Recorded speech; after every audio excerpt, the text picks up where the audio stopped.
Yeah, but then he would show up at some point and we'd be going, Michael! Michael, where are you?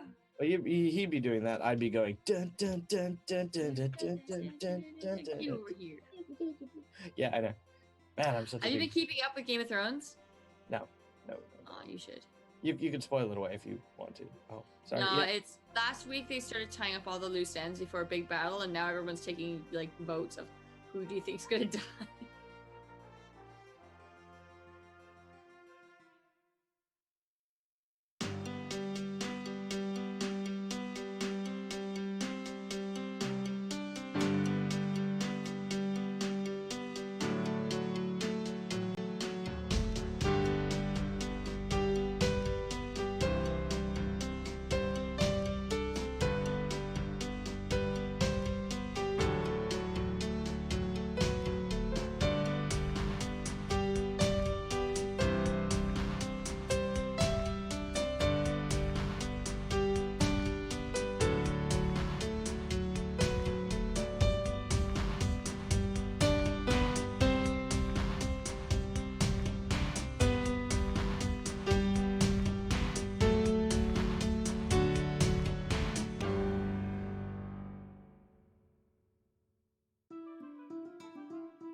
Okay, let's start this show without any more of that kind of music coming through, because that was was what it was.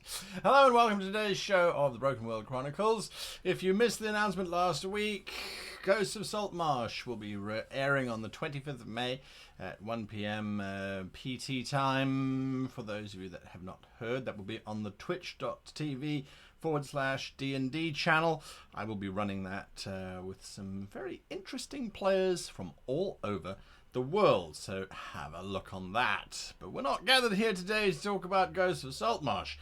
We are in fact here to talk about the Broken World Chronicles and the fact that things have got a little bit interesting.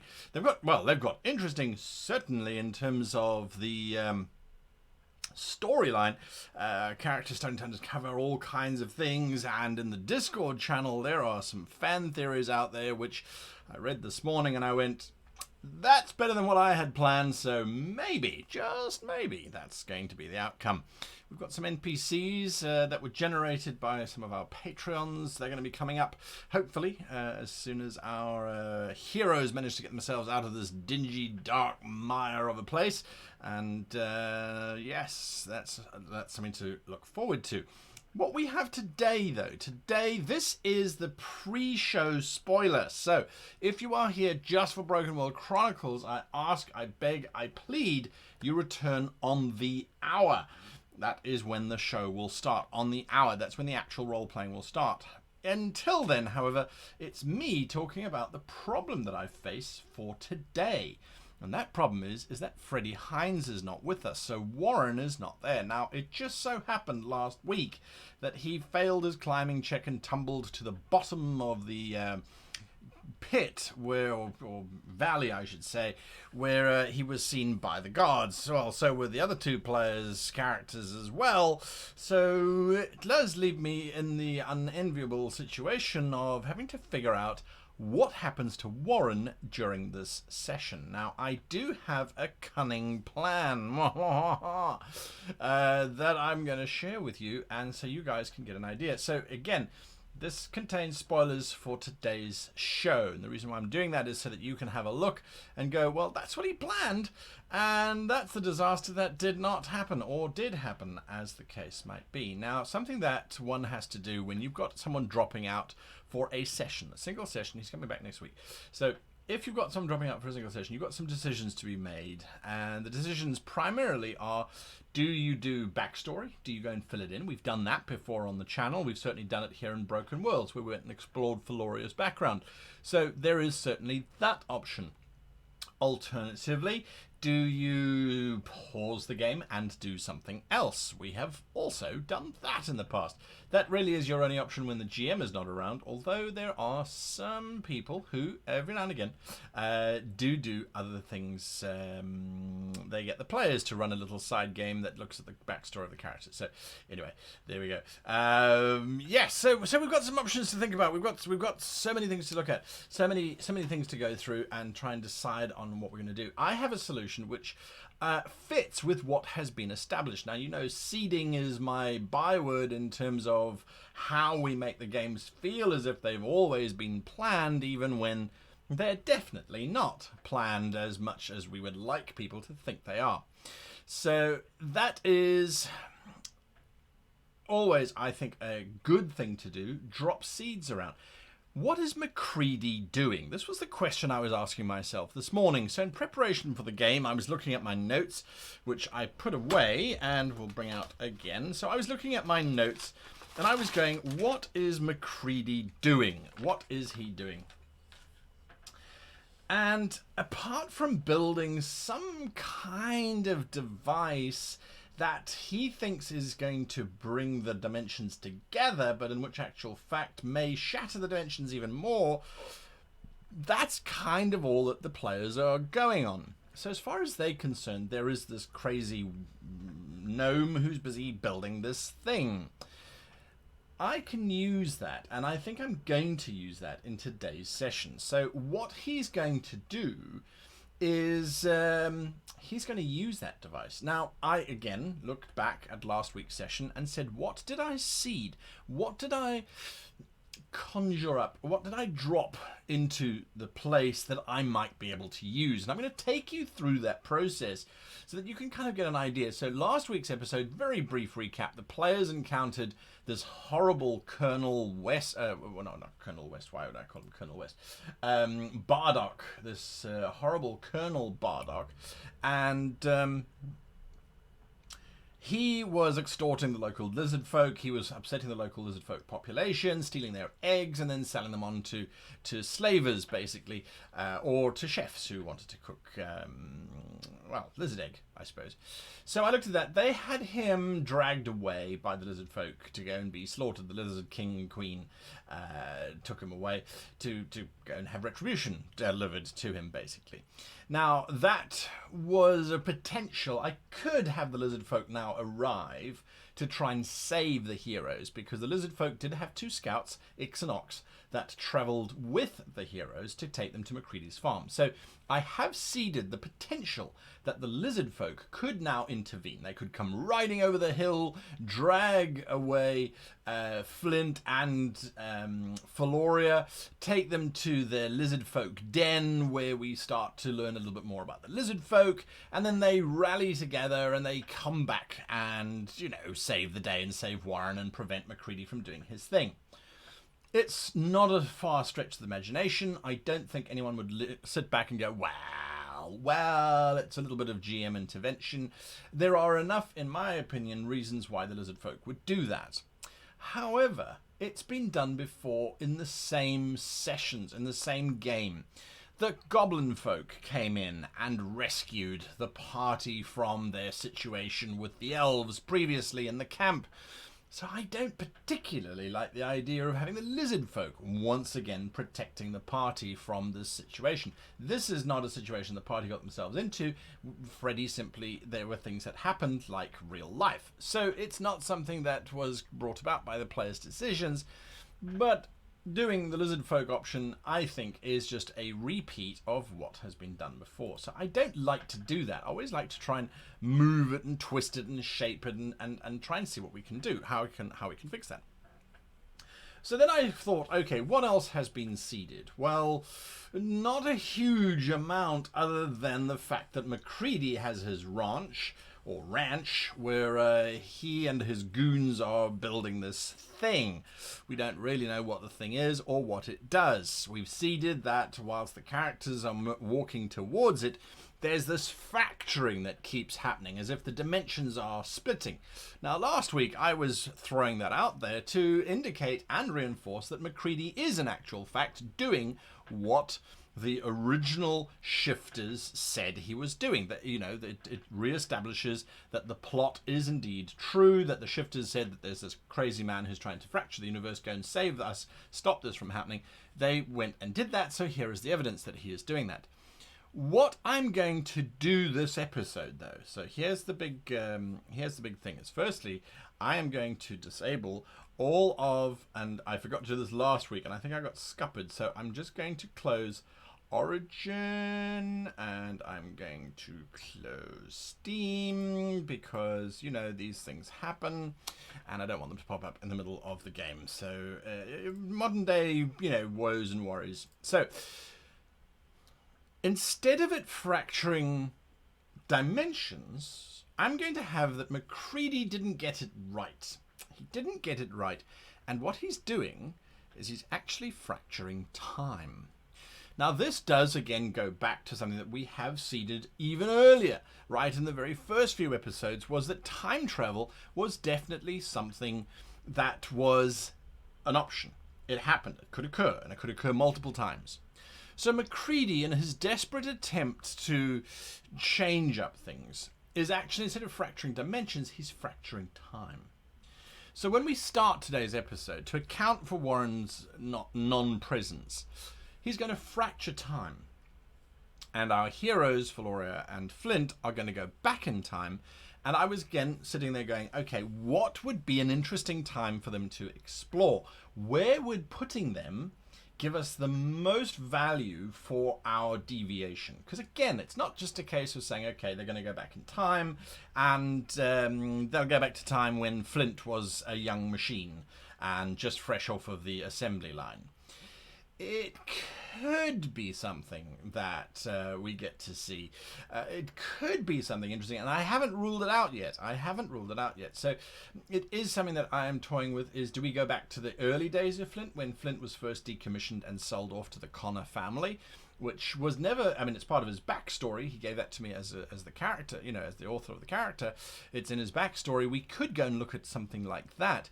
But then how do my characters get back from that time period? Remember, I've only got a 2-hour block for them to sort of wander around in whatever time zone they're in before I have to bring them back to the temporal moment that they left, so that they are still in the right time frame to pick up with Warren next week. So it's got to be something that's a deviation that's allowing them to move forward without at the same time causing too much mayhem and chaos. I mean, imagine if they went back even further before the fracture. What or how would they get back to their own time? How would they do that? They do have the shifting stones, but if they go back to before the fracture, shifting stones won't work. There's nowhere to shift to. The dimensions haven't yet ripped. So maybe they work before that. Maybe, you know, the shifting stones have always worked and they've always allowed for dimensional travel. We could do that. None of that really has been seeded as canon. There hasn't really been any reference to it. You know, well, before the fracture we had the shifters certainly seem to definitely pop it. You know, it was part of the whole thing. So yeah, I again like to work with what we have established, kind of what's been set before, without monkeying around too much with it. So yeah, that's kind of what I'm thinking. I'm gonna go and look at some of the chat that's come through. Looking dapper today. Well, thank you very much. I'm trying this new contact lens thing to see, so there's no reflection of the lights in the glasses. I'm not convinced yet. Still trying to see what the situation is there. So, but thank you for those. Thank you for that. Now, if we then get to some other options, maybe this dimension version of Feloria and Warren, they come from different dimensions after all. Well, very much so. Maybe there are dimensional things that are going on. Who knows? I see Game Master's Vault has joined us. Hello, Game Master's Vault. If you don't know who Game Master's Vault is, he now does live Twitch streams. Go and check him out. Game Master's Vault. Pop your link in down below, but I imagine it would be twitch.tv/Game Master's Vault. Not sure. Anyway, have a look. He's busy doing world building, so a lot of interesting stuff coming through in terms of how he paints his worlds. Have a look at that. Yeah, you won't get updates of who's playing Battlefield now. Yes, well, that's a pity, because they shouldn't be playing without me, damn it. Anyway, so there we go. To answer Ronan 670, comma. Speaking of time, Rabandi, yeah, 2:47 in Switzerland. Your dedication is appreciated. Here in Japan, we are moving on to just 10 to 10 on a Tuesday morning. There's that link for Game Master's Vault if you want to check that out. That's on Twitch. I'm going to copy and paste it into YouTube very quickly. So there we go. It's now gone out to both again. So yeah, it's mid-morning, just before 10. This is the pre-game discussion.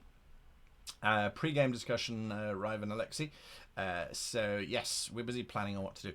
What I'm thinking of actually doing in today's session, so rather than sending them too far back in time because it causes complications, rather than sending them anywhere else, what I'm going to do is I'm going to allow them to help themselves. I think that makes for a much more interesting situation, and it brings them to the same place, presumably if they follow the same story, to where they currently are. And it allows us to, again, also explore something that was seeded before, meeting themselves. There has been warnings that they shouldn't do that, so let's see how that works out. But I think that could also be quite a fun exploration. We were talking about, you know, coming across the evil versions of the characters that the players actually get to play.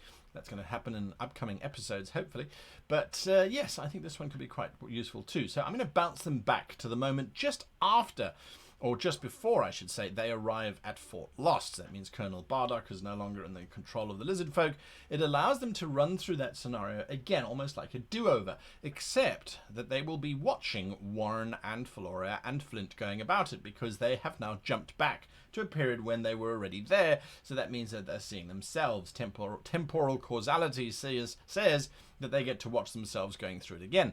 It also says that they, in theory, can't do anything to affect what those 3 individuals did during that entire course, because if they affect what happened, then they wouldn't be able to get to the point where they were around the fracture where McCready caused them to jump back in time to be able to watch themselves going through everything that they were doing.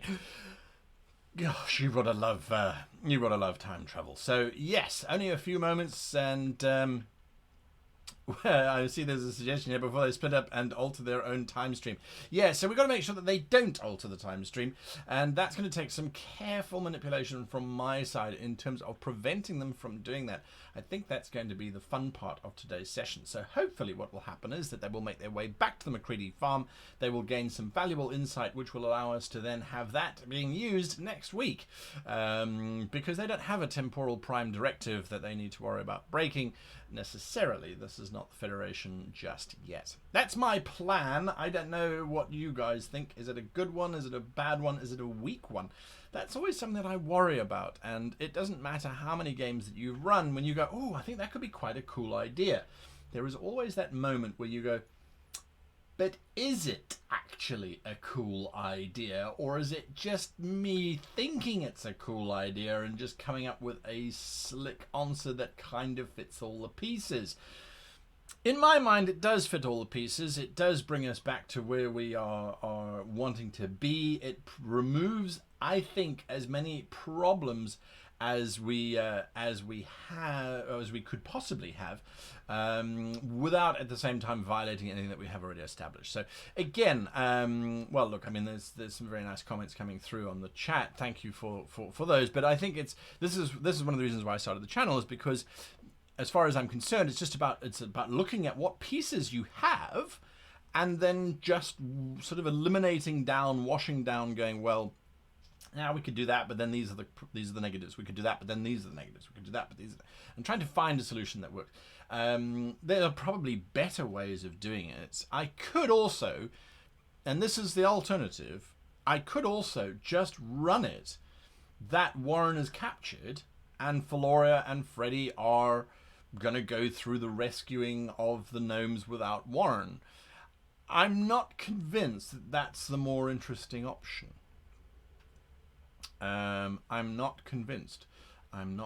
So I think having a bit of a temporal jump kind of keeps in flavor with what has been established before. I've also been speaking to the players. Now, originally we said we were going to run for 12 episodes, and that was it. We were going to see how well it did in terms of support and viewership. I mean, we've had wonderful support from you guys, don't get me wrong. So it has been a process, and everybody has said, no, well, they're happy to carry on until such time as we get to a natural sort of concluding point for the series. So I think that's very, very exciting.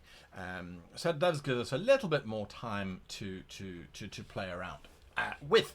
Now, because Freddie is not here, and because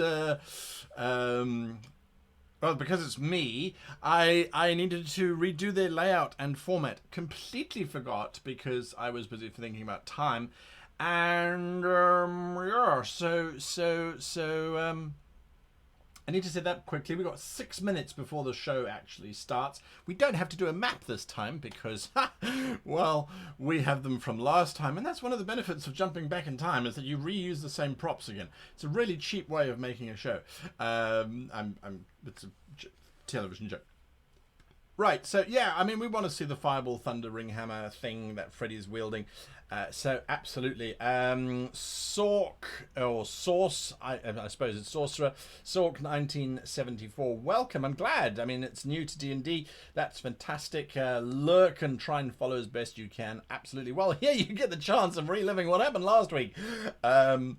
Yes, so lots of fun. I'm going to disappear. I'm going to leave you on the holding screen whilst I just reframe up the characters so that everyone's sitting in the right place and is not too big. And you know all the problem.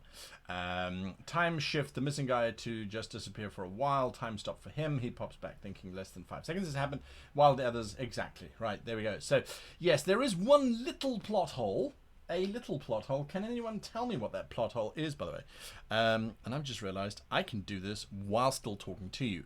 How cool is OBS? So what is the plot hole? What is the obvious plot? I mean, there's many plot holes, but what is the obvious plot hole that I am dealing with here? I do have a solution for it, but it's not neat. What is, if you even think that there's a plot hole, what is it? And what do you think I can do to mitigate it? That's the question on everybody's mind. Well, it actually isn't. It isn't. How do you explain the time rift? Well, I explain the time rift because that is what this crazy McCready is busy doing. Is that someone else should have shifted as well? Well, yes, that's the immediate plot hole. Well, not the gnome himself necessarily. That one you can sort of say, well, yeah, we've dismissed that as he's in a sort of a Faraday cage of some kind. So I can work that one out. The challenge is, why doesn't Warren time travel back with them as well? If it is just Flint and Feloria, why didn't Warren jump? That to me is the immediate kind of, oh, yes, why didn't he jump? Also, well, the first time that they travel back in time, they didn't see themselves. Yes. Now, that's a typical Hollywood problem that whenever time travel occurs, it's always an issue. But the usual solution there is that, well, because they know that they went back in time, they hide from themselves. If you watch a show that was on Netflix called Dirk Gently's Holistic Detective Agency, that was all about time travel, and there they had to work out how to hide from themselves so that they didn't affect themselves to cause all sorts of things. Time travel's always fun. So, yeah, the biggest problem is, why doesn't Warren jump? And Warren doesn't jump because one of the things that I'm going to be saying is that the world, he causes these fractures to happen. But it's not a perfect, everybody jumps back in time. It's like a fractured piece jumps back in time. So it's a shard, and they happen to be standing in that particular shard. So that's my thinking. So yeah, it could also be that he's wearing something that the others aren't. Again, has that been so this is something that I come back to with regards to seeding. Has that been established? Have we established that Warren is wearing something different from the others? We haven't really, and I'm trying to think if he had any contact with any of the goop. I think it was Flint who put his foot through the goop, because if it wasn't Flint, then we could quite easily have dismissed him, or dismissed that, I should say, as saying, oh, well, it's the goop that's affecting him, and that's why he didn't go back in time. So again, it's about what has been established, what can we work with. So I'm going to say that fracture is why they didn't disappear. Sorry, I'm sort of looking over there going, looking at my OBS, resizing everybody so everyone fits. Yes, so there we go. Do the stones have a linear individual timeline, or can they temporally duplicate?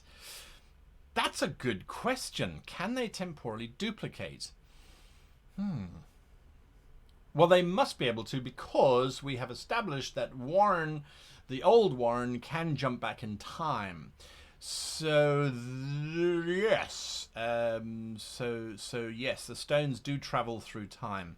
Family heirloom. Yeah, again, that feels that's it's not neat. Let's put it that way. And these are. I say it's not neat, but somebody else might go, well, no, actually, he could have a family heirloom. Delu's scale or something prevents time travel. I don't know. There are options. We need to explore. But it is the hour. And so that means the show must start. So sit back, relax, and enjoy the Broken World Chronicles.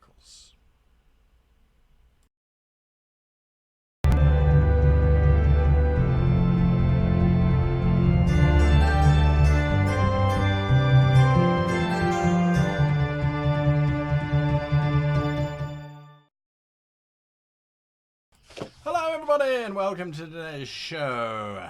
We've been going through... How does it look different? How does it look different? Michael, hello, welcome. Thank you for joining us. Kai, great to see you again. You've been very patient sitting in the side, quite literally the green room.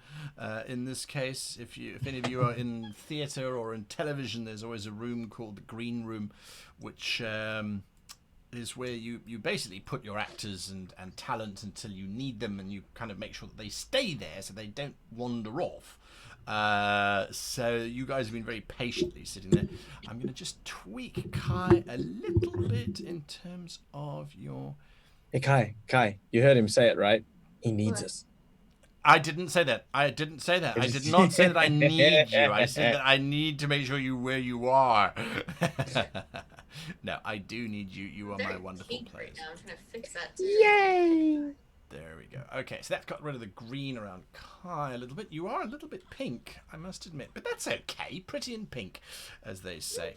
Anyway, we have we're FREDDIE down, and I see that I still didn't get it right.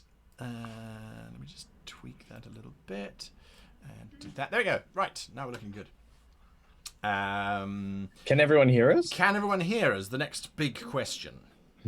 Just talk, Michael. Or let's go through your day. Michael, how have you been so far? I have actually been fantastic. As many of you know, I work with young role players where I live, and I have spent the better part of the last, I suppose, 10 hours making a pre-generated character for a Harry Potter-based RPG adventure. On the bright side, by making pre-generated characters for each of the classes, I have taken the time to now learn 5th edition properly. Which, if any of you knew from me and Guy from our history, when I first met Guy, I didn't even want to look at 5th Ed, but Guy showed me the light, showed me the way, and now I'm here running what will be my first GM experience with 5th Ed. So I'm pretty keen on that. Pretty excited. Cool. Everybody can hear you, so I'm glad for that. Kai, how are you doing? I'm doing very well, thank you. Now I have a problem with your audio. Oh no, you've still got Fred. My face doubles. Yeah, gone. Fixed. What face doubles? I don't know what you're talking about. What, are they doing this way? No, it's gone. I've hidden it. I've muted. I've hidden Freddie's channel. It's gone. This is my personal space bubble. Kai cannot come past here. You actually have quite a big space bubble today. Once you guys are, anyway. We're having fun. This is what we do for like 2 or 3 hours. You know, That's it. No, Kai, seriously, I can't hear. I can hear you, but it doesn't sound like your mic's on, or that you're very far away from it, maybe. Or no, it's not that far. But maybe we'll turn up the gain. Is that better? That does sound a bit better. Just talk for me. 'Twas whirling in the slide to toe to Garen Gimble in the way while Mimsy with the Borough Groves the Mumra, so grabe. There we go. Quality of mercy is not strained. Perfect. Just check for me very quickly. I just want to make sure that your zoom is not set to auto leveling. We checked that a while ago. So that's bottom left-hand side. There's an upward-facing chevron. Sorry for this, everybody. I just want to make sure that everyone has a good audio experience. There's audio settings. You click on audio settings, and you'll see there's a little tick box that says auto balance microphone. Audio settings, and there's a little tick box saying what? Zoom, audio levels, auto balance, or auto gain. I don't think it's clicked. Oh, okay. All right, no, that's fine. All right. Okay, let's get on with the show. Floria is now hopefully in a better audio condition. Now, if we cast your minds back, you were in a rather precarious situation. Let's go back to the map. Yeah, damn Who it. needs a map? I'll show the map with everybody. We were all split up from each other. You are. Warren's running around on the top of the place going, I'm being sneaky. Warren is being sneaky all the way failing down there. miserably. Correct. Flint is having a moment down at the bottom of the cliff. And Right, you're face down in the mud, aren't you? Yeah. No, I'm face up in the mud with my face split in half too. That's right. Oh, That's That right. was the thing. Yeah. And Feloria's made friends with Clem. Yes, I did. So yes, so there we are. So lots of fun times to be had by everybody. I have to, unfortunately, listen with one ear. I have a confession Amazon might deliver, and if they do, they generally ring a bell. And I did ask them not to deliver today, but they might anyway. So there we are. All right, so you are split down the corner, around the corner. Flora, I need you to give me a perception check, if you please. Of course. Flint? Yes, my lord. Perception check. Ooh, 19 plus 5, 24. 24. 24. As you are rounding the corner. Oh, I'm just going to move Michael up there. As you're rounding the corner of this large ranch, the walls primarily are made out of, the walls that you're currently moving past are made out of stone, but there's a vast majority of the structure that's made out of wood. As you're moving around, you can see standing at what looks to be a very broken entrance way, I should say. You can see several more of these gnomes standing there, looking very worried, very perturbed. I'm just going to drop them in there quite quickly. As you are making your way towards them, there is, however, this loud cracking sound. Again, it's very familiar to the cracking, booming sound that the two of you have heard before, just before one of those shifts happens. What are you doing? I'm going to run around towards them and be like, Clem needs some help up the top. I was told to go talk to McCready. Apparently there might be an intruder. I love it. I love it. Gnomish Inquisitor number 1 looks at you, looks at his companion, and they both seem to laugh. It's difficult to tell between the respirator sounds and them actually laughing, but it does sound very much like a cackling, laughing, inhaling type of thing. And then one of them looks at you and says, "Do you honestly think that we believe you? Oldest trick in the book. Oh, someone needs help and we should go and abandon our posts." No, I'm saying one of you can stay here, one of you can go help Clem, and if I was an intruder, why the hell would I know his name? It's not like we walk up and make introductions to people and they give out their names. Is this your first time doing this? How long have you been a guard? Damn. Ouch. So, sure. Tolstoy comes in again. The one is indignant and looks at you. You could have overheard him talking and use that to confuse us. The other one. But she does have a point, Kevin. I mean, how would she know Clem's name? After all, he's on a tower, she ain't. You say there's trouble, and she also did say one of us could go and the other one could stay. The first one, that seems a bit more savvy. Give me a deception check, please, Flora, as there's one that does not trust you at all. That's okay. 18? 18. Okay, let's see. Wisdom check.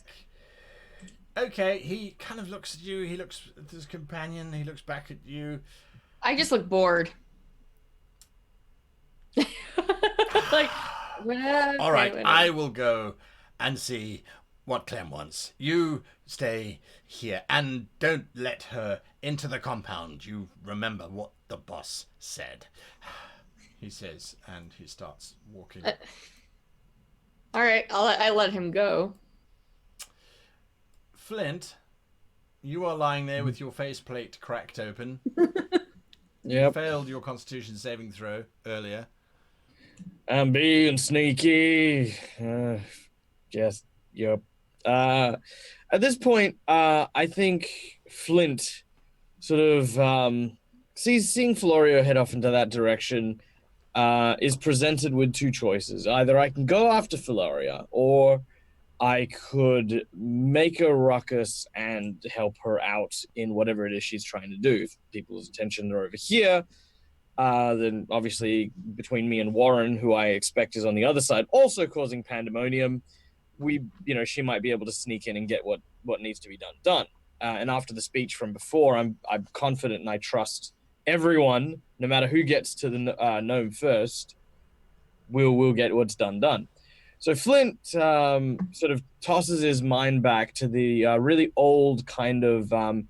It's kind of like this drum that has like thousands of little photograph pictures, and they used to spin it, and it used to make these little kind of moving picture type things. He thinks back to one he's seen, warning about the dangers of Ironborn, and he sort of gets to his feet.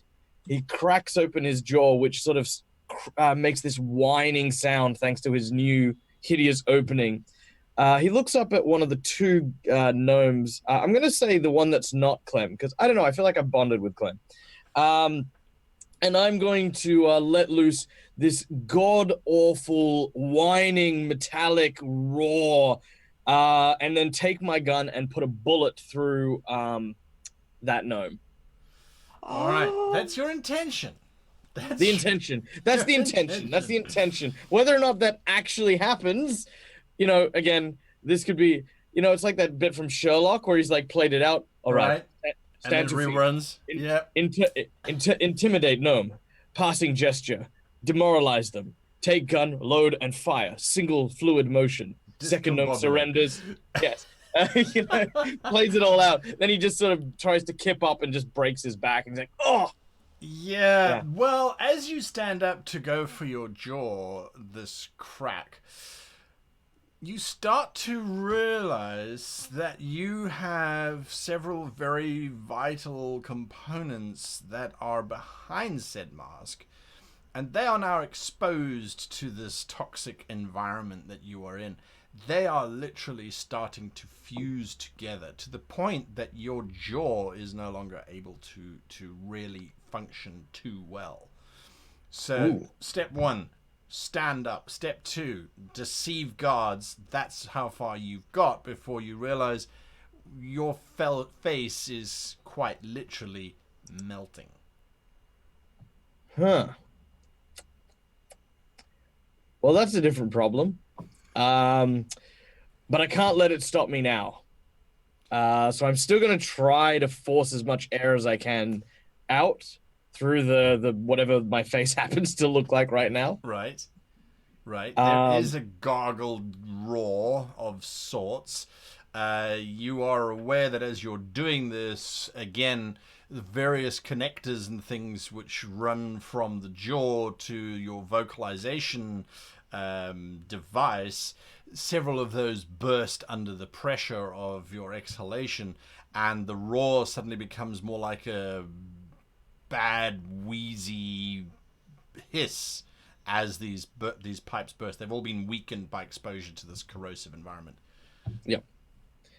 That's step 3. Step 4, are you still going to shoot at them? I'm going to shoot at one of them. Make your attack. All right.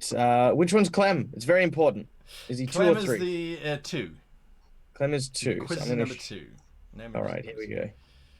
That's a hit. All right. You have wounded the your bullet sails into Inquisitor number 3, who sort of seems back. He starts shouting, "Oh my God, he's firing! Quick, Clem, shoot him! He's gone rogue!" Clem aims this sphere at you, as he has done in the past. Feloria, you are hearing gunfire and screaming echoing across the compound. Okay. I'm going to look at the gnome that is remaining, which I believe he said his name was Kevin, right? The one who left is named Kevin, yes. Okay, so this one. I'm just like, damn it, I knew they need help. And I'm going to like take out like my bow and look around the corner. I'm like, are you any good with your weapon? I'm trying to fake him to go like over this way. I'm not supposed to leave this post. I'm sure if the bells start ringing, we'll be fine. Does the bell start ringing? As he says that, the one that you shot, Flint, starts ringing this very heavy brass bell. Tang, tang, tang, tang, tang, tang, tang, sounding out throughout the entire compound. Clem, whom you've bonded with, fires this bolt of energy directly at Clem? you. Hits an armor class of 17. 13 does not hit my armor 17. class. 17. Oh, 17. Oh, 17 will hit my armor class. 17 will hit your armor class. 1, 2, 3, 4, 5, 6. You take 25 points of electrical damage as you get fried by this bolt. Oh my god. That slams into you. As you are doing that, more gnomes are pouring up from the tower behind Clem and his buddy. Floria, you are aware that there are individuals outside in the courtyard who've just burst through some kind of door.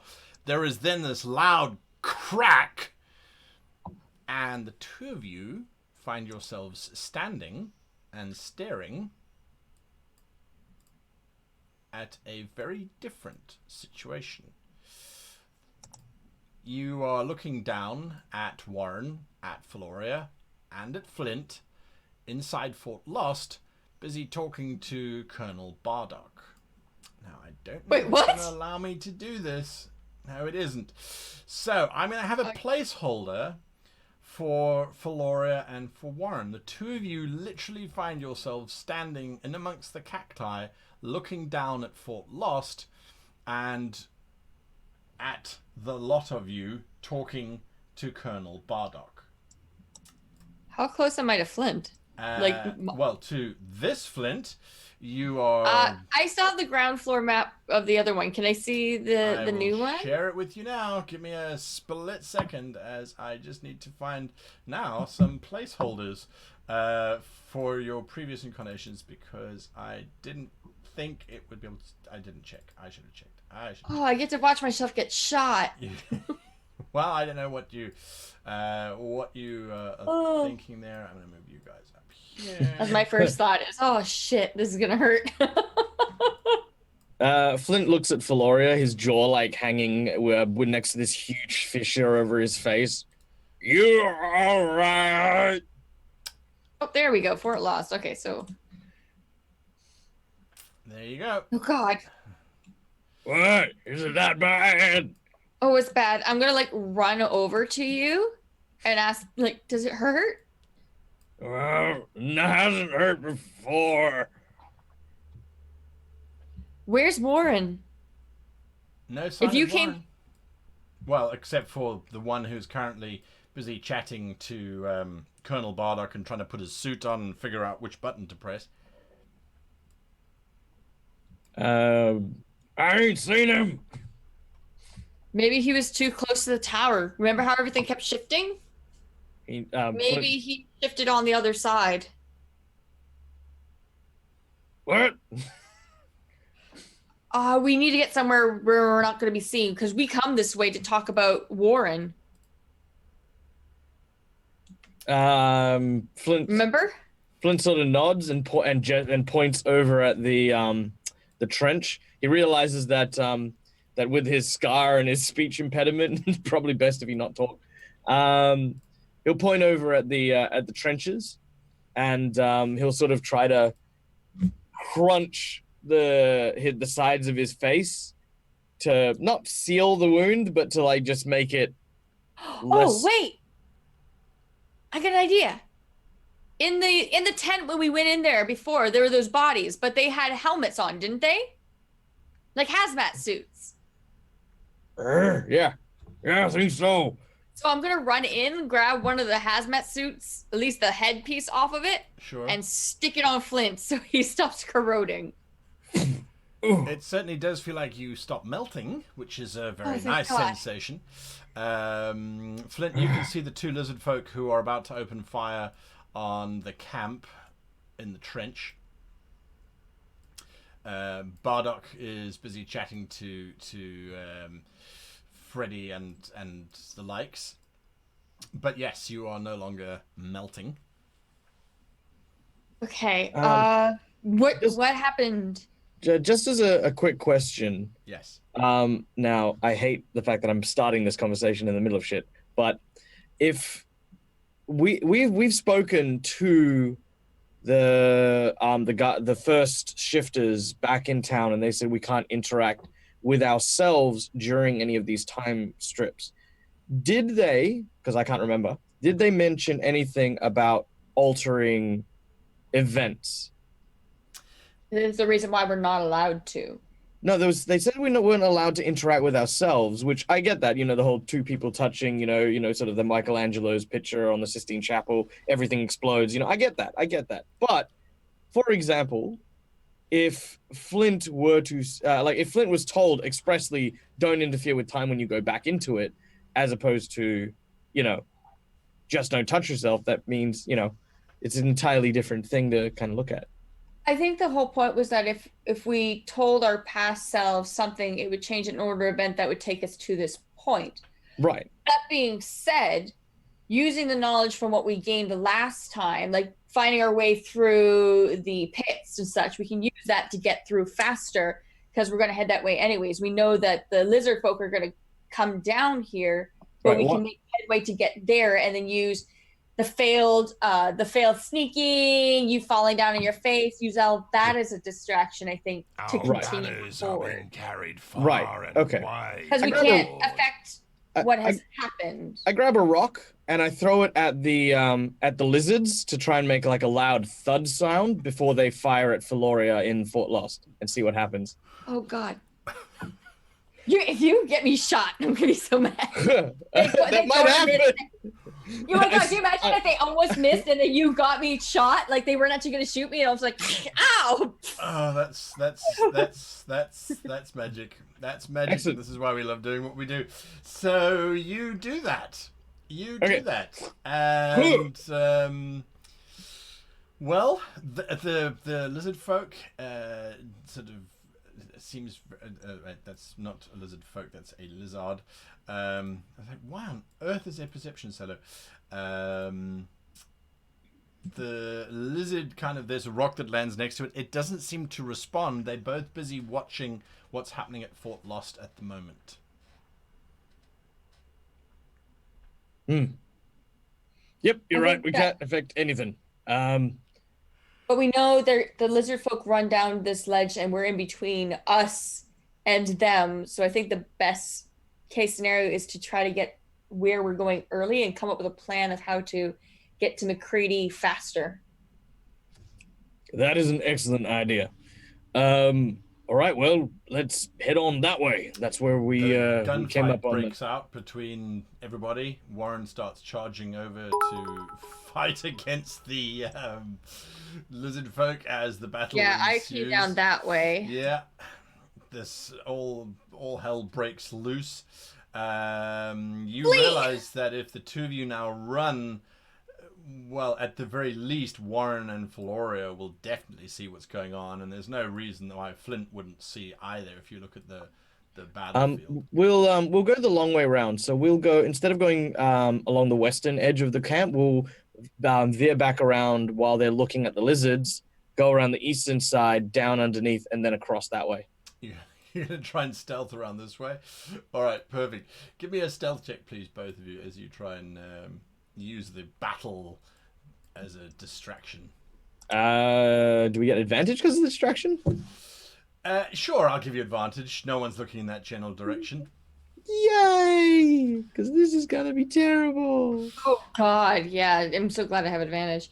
Natural 20. Oh! There we go.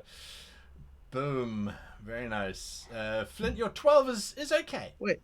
You rolled with disadvantage, you crazy muppet.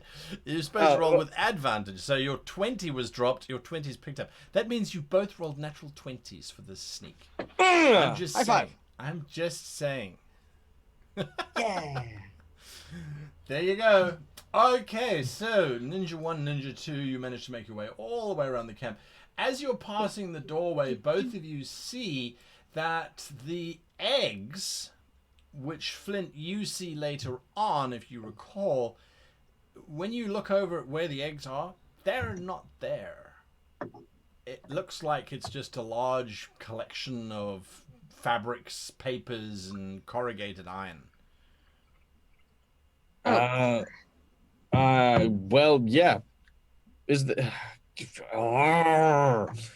I make my way back over and look at the cart and see if it's in the cart or. From where you are now, you can see quite clearly that the eggs are where they were. They've just been quite well hidden by, obviously, Colonel Bardock. I'm gonna take. Can I get a? Is there any hole or anything with a stick I can try to pull that so Flint can see it later? Are you going to try and assist with this, Flint? Yeah, I'll assist. Okay. So give me an acrobatics check, if you please, Flint. Sleight of hand. That's what it is. Sleight of Flint hand doing to it? assist. Yep. So both of you doing it. Flint will give you advantage if he gets it right, which he does. So you have advantage, Valoria. Whew. Oh, that's one. So sleight of hand. Where's that button? There it is. Oh God. That's okay. 11 is all right. You manage to sort of, using bits of broken fort, flick the stuff that was on the eggs. It lands in a heap on the ground, next to it, revealing the crate of eggs. It's at this point that Warren is now lighting up his mace maul for the first time, about to decimate the lizard folk. You're both back this way. You still have some movement left before this battle is over. What are you doing? We have to get past that doorway, so I'm like, go, go, go, go, go, go, go. Oh yeah. I'm just gonna try to book it. Yeah, what do you mean go? I'm faster than you. All right, you both leap across that. I'm going to keep your natural 20s. You then get to a spot which you realize the lizard folk didn't care about so much. Neither did the map maker, apparently, because we ran out of map. So I'm going to zoom as much as I can here. But this is completely overgrown with cacti. Now, Flint, this is not too much of a problem. At worst, you're going to sound like a chalkboard walking forward for a few seconds. At best, you can sort of slip through. Valoria, however, these are cacti that have particularly nasty spines on them. How are you going to? I'm worried about my hazmat suit. Oh, exactly right. How high are they? Oh, 20, 30 feet. Some of them. Oh. They stretch up and intertwine with each other. Yes. How far south do they go? All the way south. No, probably Horizon. About 20 or 30 feet south. Yes, Michael. Are these the species of cactus that have that, like, if you get too close to them, they explode and fire out their spines? Thankfully, not these ones. Okay. Are they the ones that are filled with spiders? These ones, most likely, when you cut one of them open, you will find a very gushy liquid inside, which you would normally suspect as water, but which in this case, actually, if you drink it, causes a severe drowsiness, generally causing you to fall asleep at the base of the cacti, in which case the cacti hopes that you then die of exposure, and then it will simply absorb you. Ooh. Okay. Okay. How potent is it? Like, can I, like, if I were to make a survival check, could I potentially remove one of the bulbs? Yes, you could. It's only effective if you drink it in its natural state. So if you sort of add it to stews and things, it dissolves and breaks down. And you might get drowsy, but you won't fall asleep. If you were to drink the actual liquid itself, yes, there's a high probability that children, the infirm, the weak, and the frail definitely will fall asleep. Good, healthy man, probably most of the time, will fall asleep. Yeah. I'll very quickly try to sort of get one of the bulbs, grab it by the sort of base of the root, and then sort of like twist and yoink to. Sure. Give me a survival check. Natural 20 again. Okay, that's it. I'm writing to Fantasy Grounds saying this is it. Oh yeah, no, this The reason that we had all three is fine. No, this Fantasy Grounds, I will now attest, is perfectly balanced, because this balances out those two damn natural ones from back in the first episode. I don't know. And that episode where we all rolled threes. Yeah. Yeah. That was a great day. Okay, well, All right. it is what it is. So yes, you have managed to grab yourself a bulb of this stuff. It has enough. If you're pouring it into a mug, it has enough for 2 mugs worth of sedation. I'm going to give you the DC now. You can track it and add it into your sheet. The DC is a Constitution saving throw versus sleep. The DC is 14. Otherwise, you fall asleep for 1d4 days. 1d4 days. Well, the plant needs you to die of exposure, so it's Yeah, quite fair enough. It's almost a catatonic coma that it puts you into. Yes. Fair enough. Yeah. How many doses does the bulb give me? Just the one? 2 Two doses. Yeah. Okay. Valoria, how are you trying to get through this disaster of spines and thorns? Because 1 to 4 days could be quite a long sleep.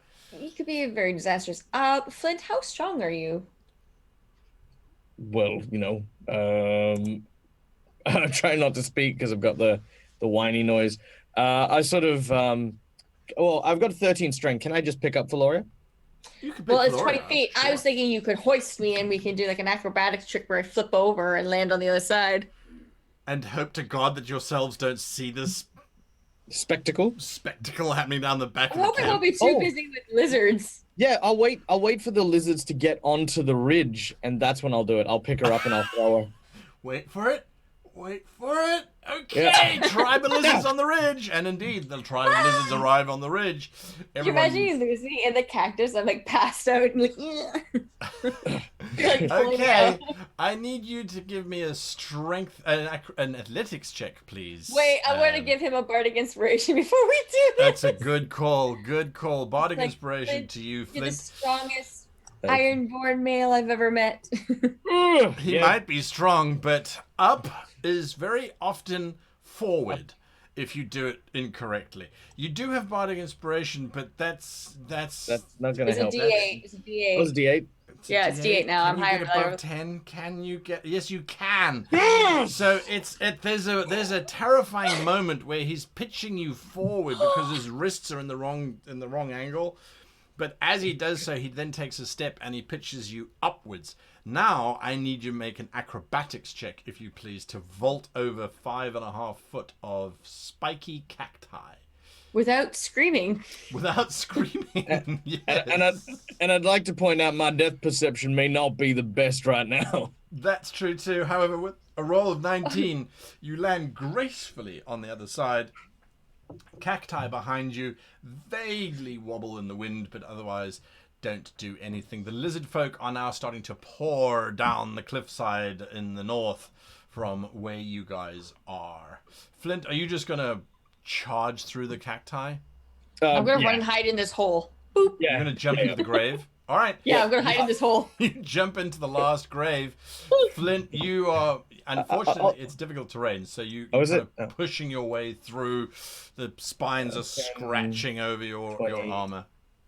Well, yeah, I'll get It's to the okay. other end. It's okay. Yeah. The screaming sound of lizard folk charging down this cliff face covers any screechy, scratchy sound that you might be making. Valoria, as you land inside of this ditch, you land in a squelchy, wet substance. Oh no. It's someone's thin tails, isn't it? Oh, God. Yeah, you look down and it does look... It looks like you're standing on a whole bunch of lizard folk. Oh. But there's this weird grey ooze that... Because they're these pieces of scale or skin that have been dropped in here. You're not sure why, but obviously they were dropped in here while they were still moist and meaty. And that has melted and dissolved and bubbled, leaving just the skin and then sludge, which has coated your boots quite nicely. Give me a Constitution saving throw, if you please. Oh, God. I'm all trying to be quiet, too. This is the worst. Right. Oh.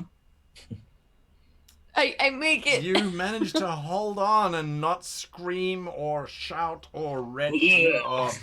I just clench my cheeks so hard. You are...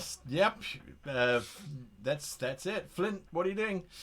I'll sort of walk over to where Floria is, and I'll be like, "What you doing down there? We need to move."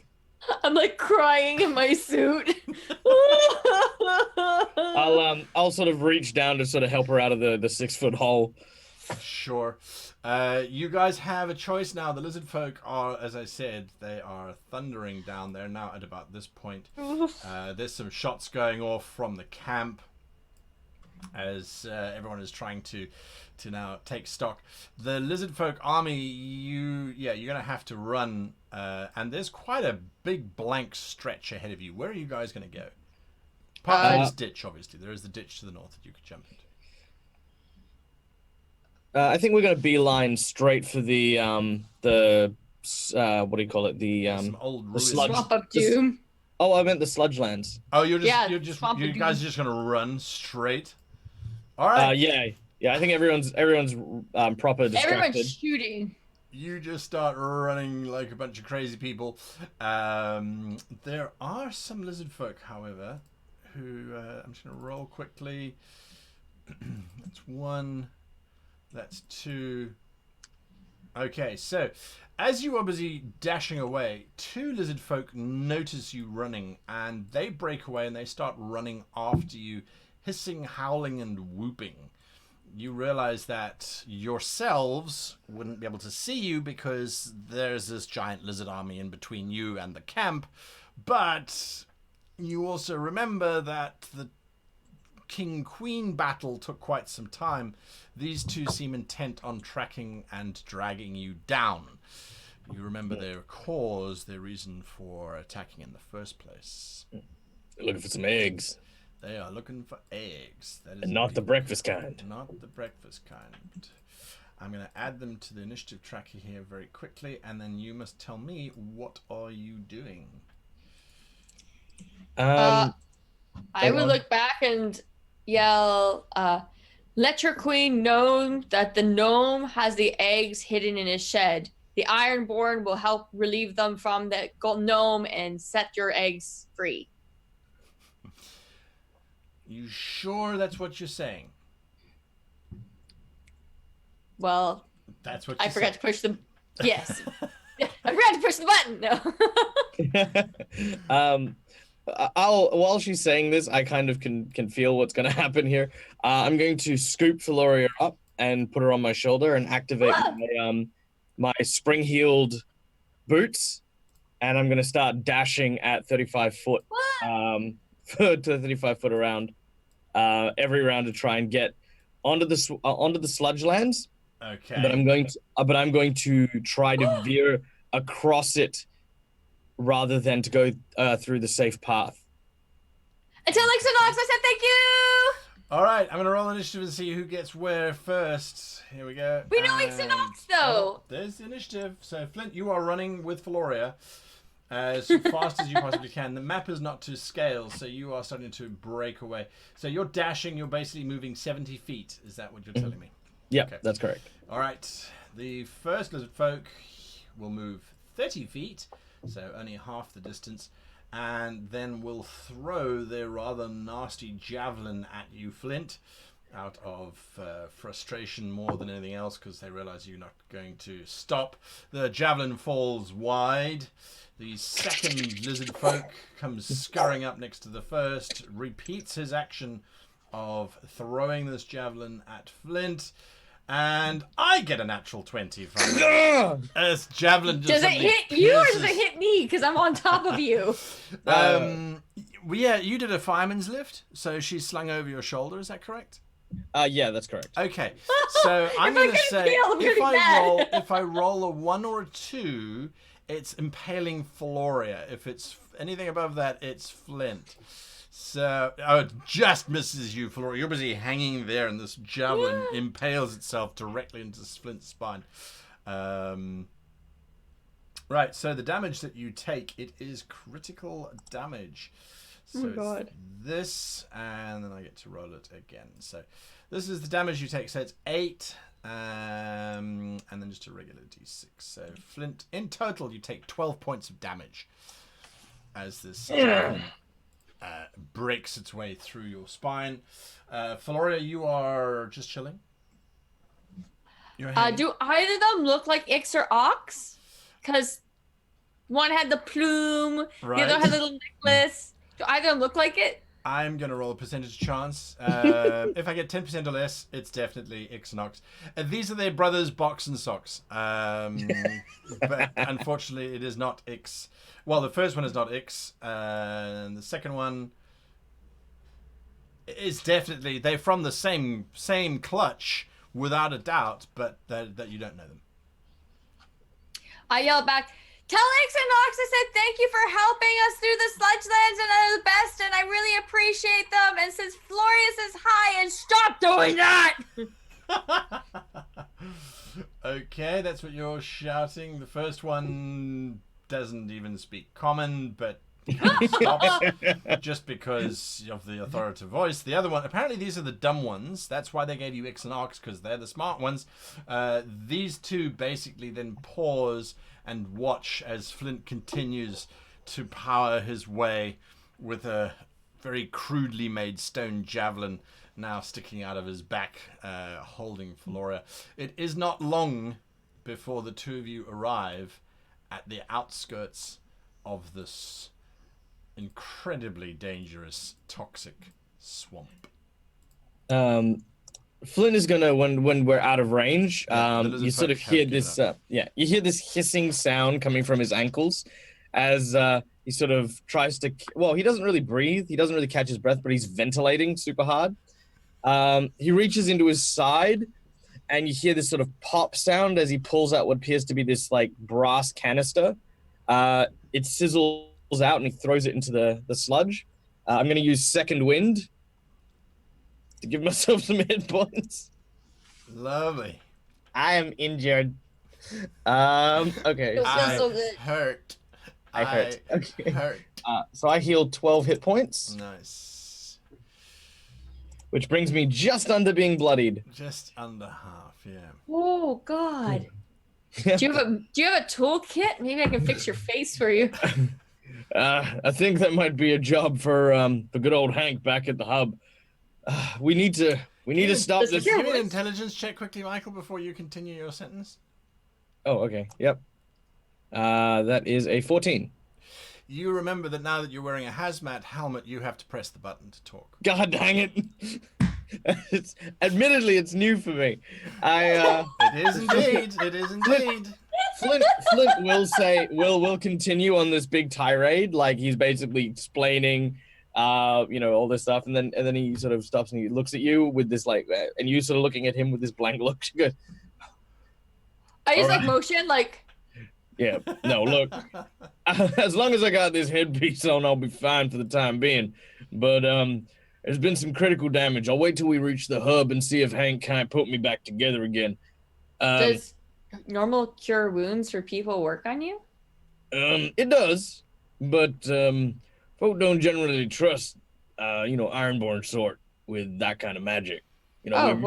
Mix of both organic and inorganic parts, so people find it a bit uneasy growing the organic parts without also at the same time working on the metal stuff. So, I mean, if I grow teeth, it'll be on you. You might be really cute with teeth. I guess I only have healing. Oh, this will be bad. Freddie has all the healing spells. I'll use Healing Word as a, I guess, oh God, you're just below bloodied. A second level spell that will give me 2d4 plus my charisma. Oh God, this is bad. Freddie has all our healing. Hey! Oh, max healing, 2 4s. What is up with these rolls today? Wow, okay. I'm digging it. Dice gods love me. Yay! Today. All right. So that's 8 plus your charisma? Yeah, so my charisma is +3. So that is 11. 11. Hey. The second level spell. You're Do you feel better now? Whew. Did you grow teeth? Is there any adverse effects to the healing? Not at the moment. It does not restore your melted components. What about the fissure? Is the fissure still? The fissure is still there as well, unfortunately. Yeah, that's okay. That's proper proper work there. What has been restored is your life force, your life essence, if you like. Ah, excellent.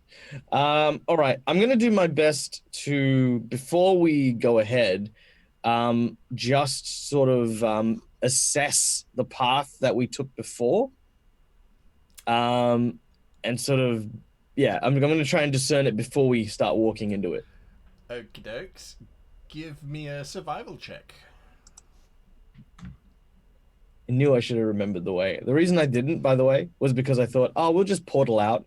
And you just use the rough stones. We don't need to remember the way back. Right. Regret. See, I remember flipping over the horse, so 13. 13.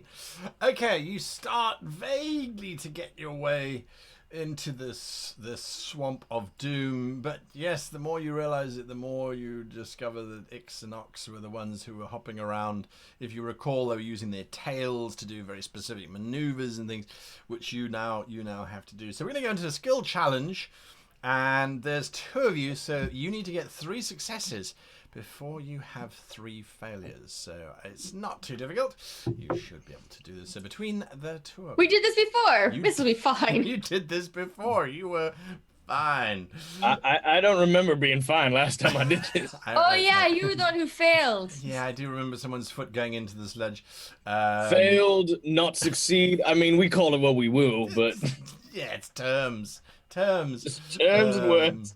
Yeah, absolutely. So between the 2 of you, Does he- the very first skill check that I need you to make, if you please, is a perception check. One of the 2 of you needs to give me a perception check. I have a +5. What do you have? I have foggy glasses and low depth perception at the moment. And he's currently wearing a helmet, which he's not used to. That's also All true. right, so I'll do perception check. All right. Okay, That's an 18? your first success. I hope everyone who's watching is keeping track of how many successes and failures they have. So that is Yay. your first success. That gets you deeper into the bog or marsh or toxic spill. I don't know what you want to call it. But yes, that's. I want you to fail so badly and deeper in- step in the same place you did before. FLINT, it's Oh my god! up Why to would you say that? That always happens Up to me. you. I need an acrobatics check, please, as you need to hop from Please. one piece of sludge to another. Oh, god damn it! Your foot goes through the crust and is covered in sludge again. Oh my I don't even take it out of the sludge at this point. I just leave it in there for a moment and wallow. Just god. You want to make your boot match again? my boots still match. Well, I guess Well, that's no, slightly now it's more corroded now. even more. Yeah, okay, so I'll put the other foot in, and then pull it back out. Now I've got these like black-heeled cowboy boots. Yeah, rusted, oxidized, kind of nasties. That's 1 failure, 1 success. Yeah, that kind of gets you in the middle of the swamp, Flora. You're standing on the edge now. That means that either of the two of you can make this next check for me. And the check that I require is a survival check. Good old-fashioned survival check, because you're trying to make your way through this one. I think Freddie did this one last time. Well, see, I'm pretty confident in my know-how of this land. Yeah. That being said, though, How's your survival? 3. Same. You can do it. You can do it. You know this land better. Oh my god. Not so much. You realize after a few moments, Flora, that you have actually gone backwards in the swamp. You see Fort Lost in the distance and can see Colonel Bardock being dragged away by the lizard hordes. Way off in the distance, you've seen this happening. I sort of start banging on my head, like trying to recalibrate my GPS. Error.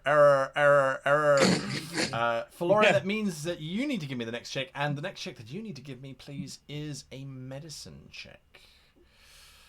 Oh, Yay! Yay! my medicine Oh, was 0. God. Oh God! 3 failures. Ding, ding, ding, ding. All ding. 3 of them are 6s too. All 3 of them. Absolutely right. Oh, there we Oh. go. 999. The beast. Yeah, absolutely.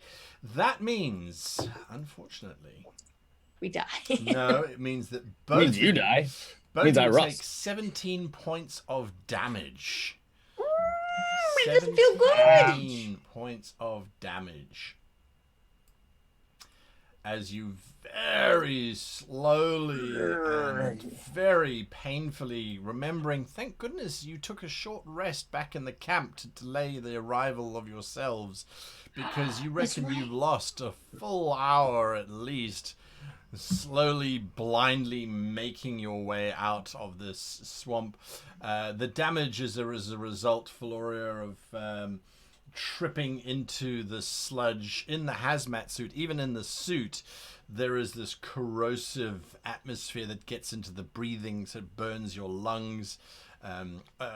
Even with Flint's usual immunity to this stuff, there is a point where you end up waist deep in sludge, and that starts to actually affect your inner core, which is where your life essence is, hence the damage.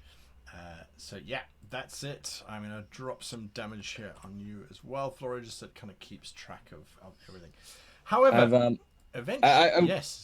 When we get to the other end, I want to take a moment with both Floria and Flint, like both smoking, like, you know, just sort of standing there, sort of looking at each other, and we never tell this to Warren. No, we did this flawlessly. Yep.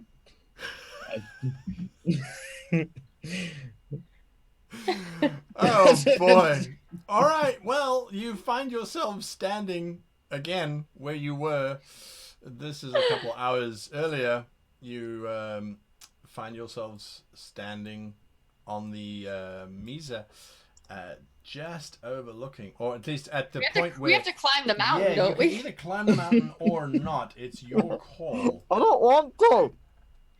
Oh God! What are you doing? Let's go up the mountain. Put you down here. So either you can climb the path that takes you up the side of the mountain and looks out over this entire thing, or you can try something else. We're gonna go the exact same spot, the exact same way. I'm gonna lower her down on a rope.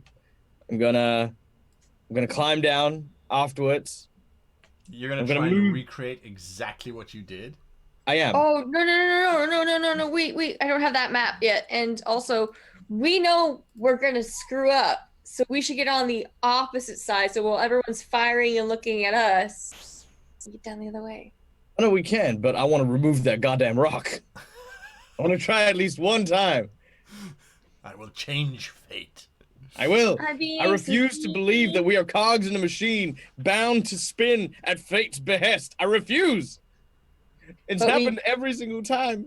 Every single time. Ever since I shot at that clack bastard in the first day that this all happened. First time I shot him, we went back and did this whole time wibbly wobbly nonsense again. I couldn't hit him again. I refuse to believe that my fate is determined. I will change something. Time for that. All right. Well, so what are you doing? Apart from tirading. Look, there's two ways it's going to go down. Either you're going to climb down this, or I'm going to lasso you, I'm going to drop you down. Well, why don't we do it on the other side where the Clem isn't looking? Is Clem looking? But they're in the tower. They're busy playing cards, if you recall. Yeah, they're busy. They're playing cards. Yeah. Don't worry about it. We'll be fine. We'll be fine.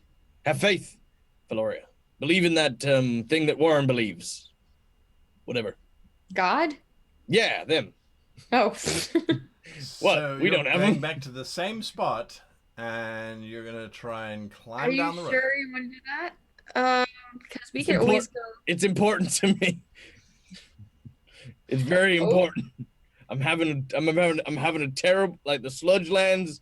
That was the straw that broke the camel. Now I know two people's names. I know Clem and I know Kevin. Yes. Okay.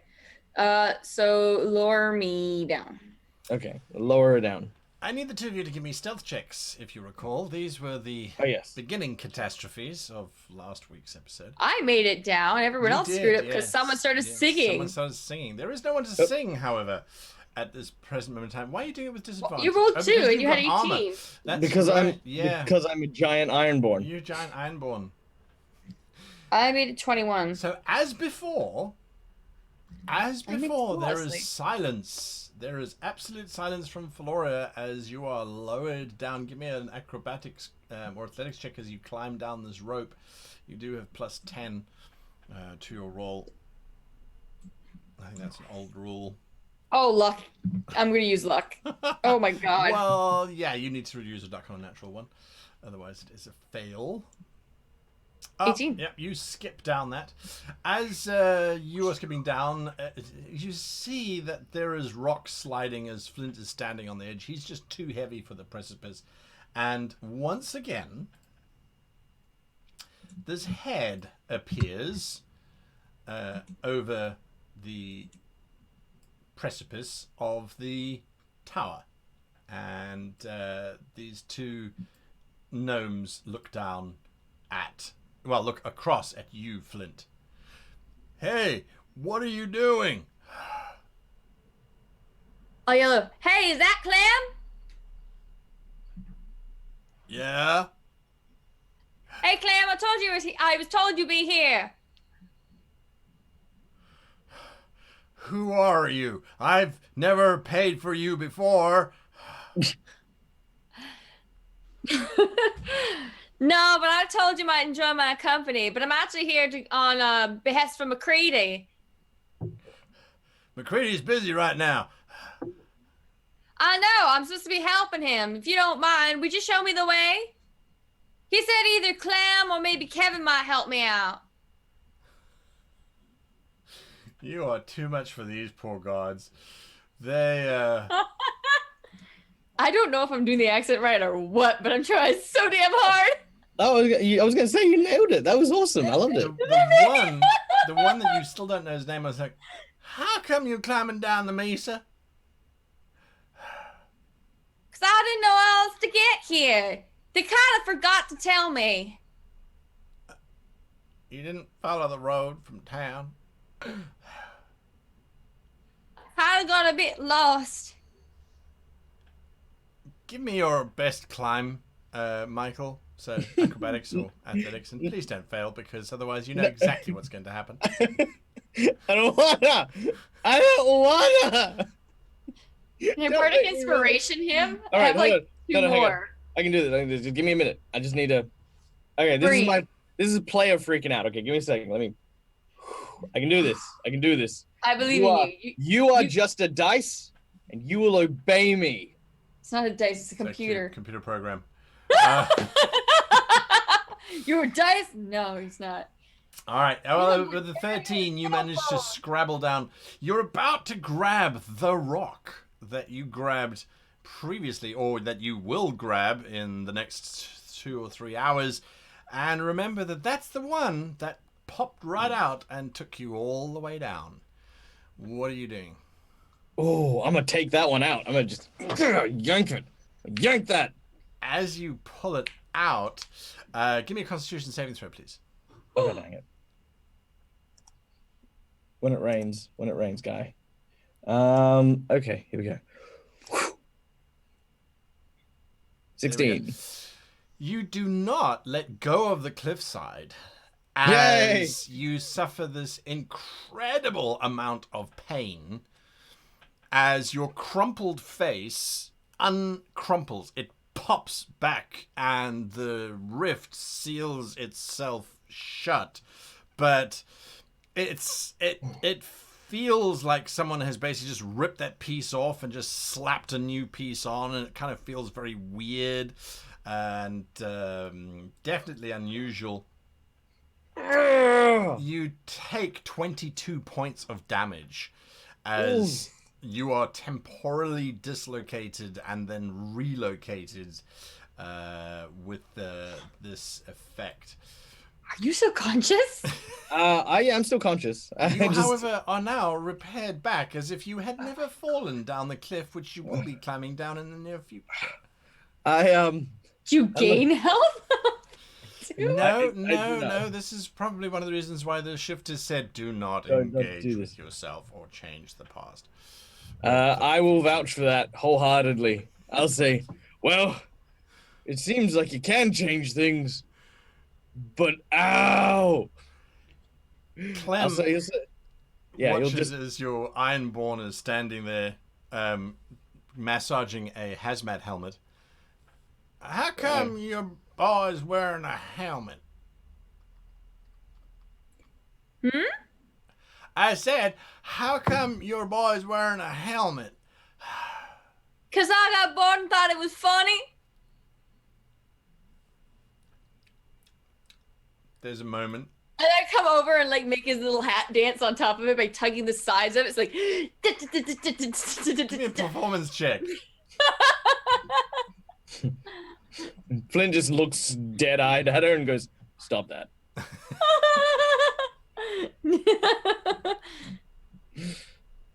19.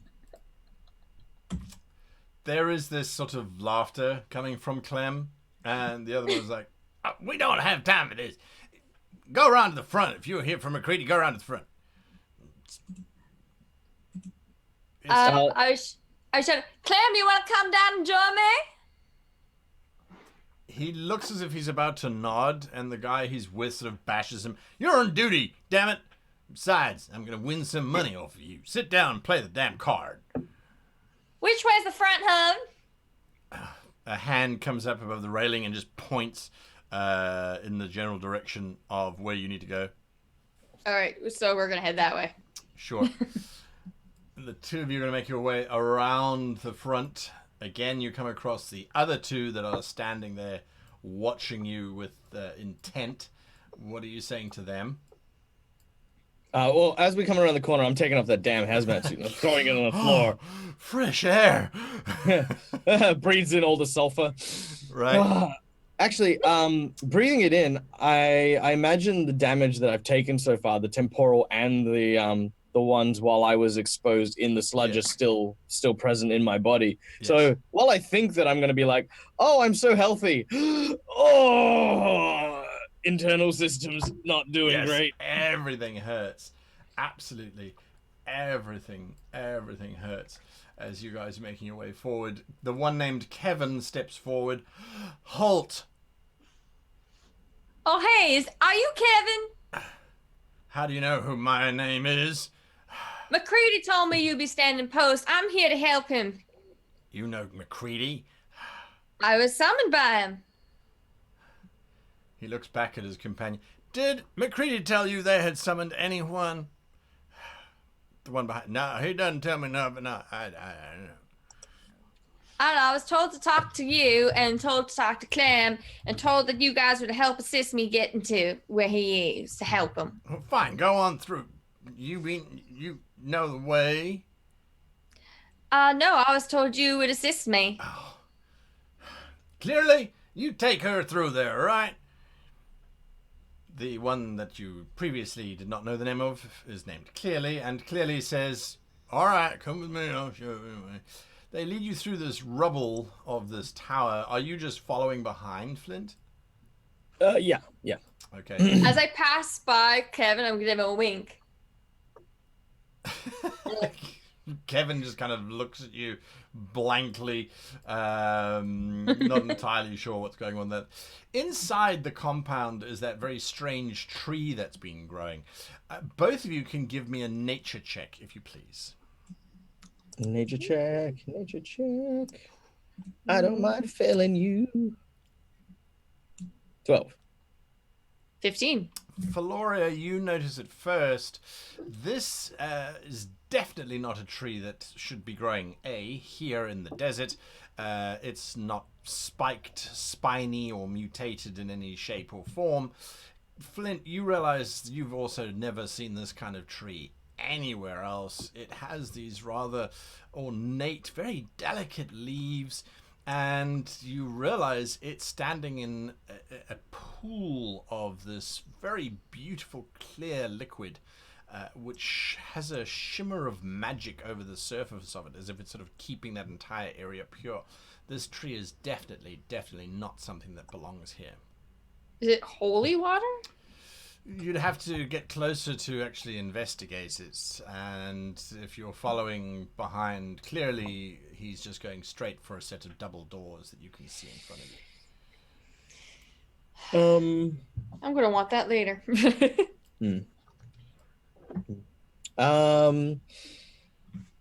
With the magic water, that's, first of all, water obviously being very scarce, but Right. magic water is something like this is definitely like even the water itself is unusual, or is there like Well, it's pockets where... exposed to the atmosphere, and normally fresh water exposed to the atmosphere out here in the wastes is almost instantly either evaporated or turned into this trap of green sludge as it absorbs all of the pollution in the air. Yeah, that's what I thought. Okay. So is there anything protecting it at the moment? There's this vague shimmer of magic. Every now and again, these sort of runes dance across the top of the pool. Might be worth breaking later on. Let's keep going. Clearly stops at the double doors. He looks at you, Flora, then he looks over at Flint. Boss don't allow his kind inside. You wait here. Or there's stables around the back if you prefer. This one will wait here. I'll wait here. Fine. Boss is inside. That's all he says to you. As he then pushes open the double doors. You can hear this sort of swearing sound, and again that loud cracking sound. And above you, you can see a fracture. It starts to become a little bit clearer, perhaps, as to what happened to Warren. The cracking dislocation that you were seeing from the distance as you were approaching the McCready Ranch, it just looked as if the whole world had sort of dislocated for a moment and then popped back. You now realize that it's a wedge that bursts out of the center of this wooden farm structure, and it's obviously not very wide, but it wedges outwards, so you can see that there's this definitive triangular shape to it now. You guys must have just been in one of the triangles that burst out of this building, basically. Okay, so we did. So he was off too far and didn't get pulled with us. Quite possibly. It only looks as if it's about 50 foot wide at its peak, Right. narrowing down to the center of the building. Yeah. As Feloria goes to head in, I'll say, don't forget your belongings, ma'am. And I'll hand her the my belt pouch with the sedation cactus pod. Right. And inside is also some rations, a tinderbox, and a small mess kit. Nice. That's what you are handed. I'm like, well, thank you. I almost forgot. And I'll sling it over, but like I'm gonna try to like keep it like on one shoulder so that the hole is easily accessible, so I can just pull out the pot and throw it if I need to. Okay. At the gnome. I've also prepared your favorite tea leaves, ma'am. Your favorite tea leaves. I don't know what those are. What are you Oh, handing? fair. Are you accepting? Oh no, as in like they're in the bag as well. Oh, they're in the bag as well. I am sort of it's sort of Flint's version of I'm being You trying to be small accepted. talk? I am being subtle.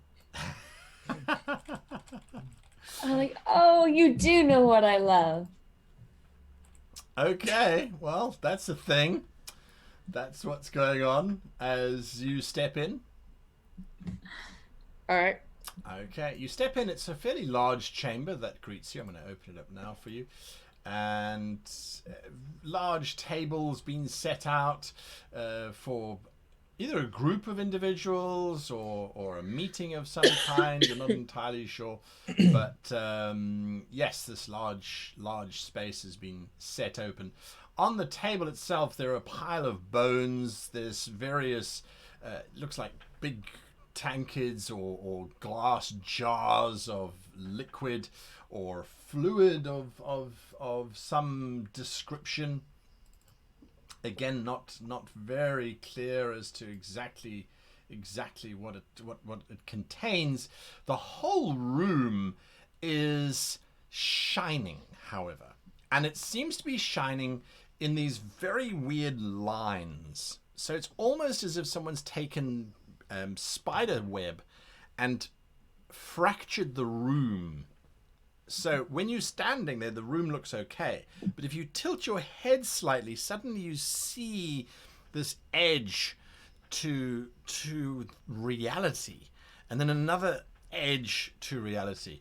The biggest, I'm not sure what you would term it, whether it's an upset or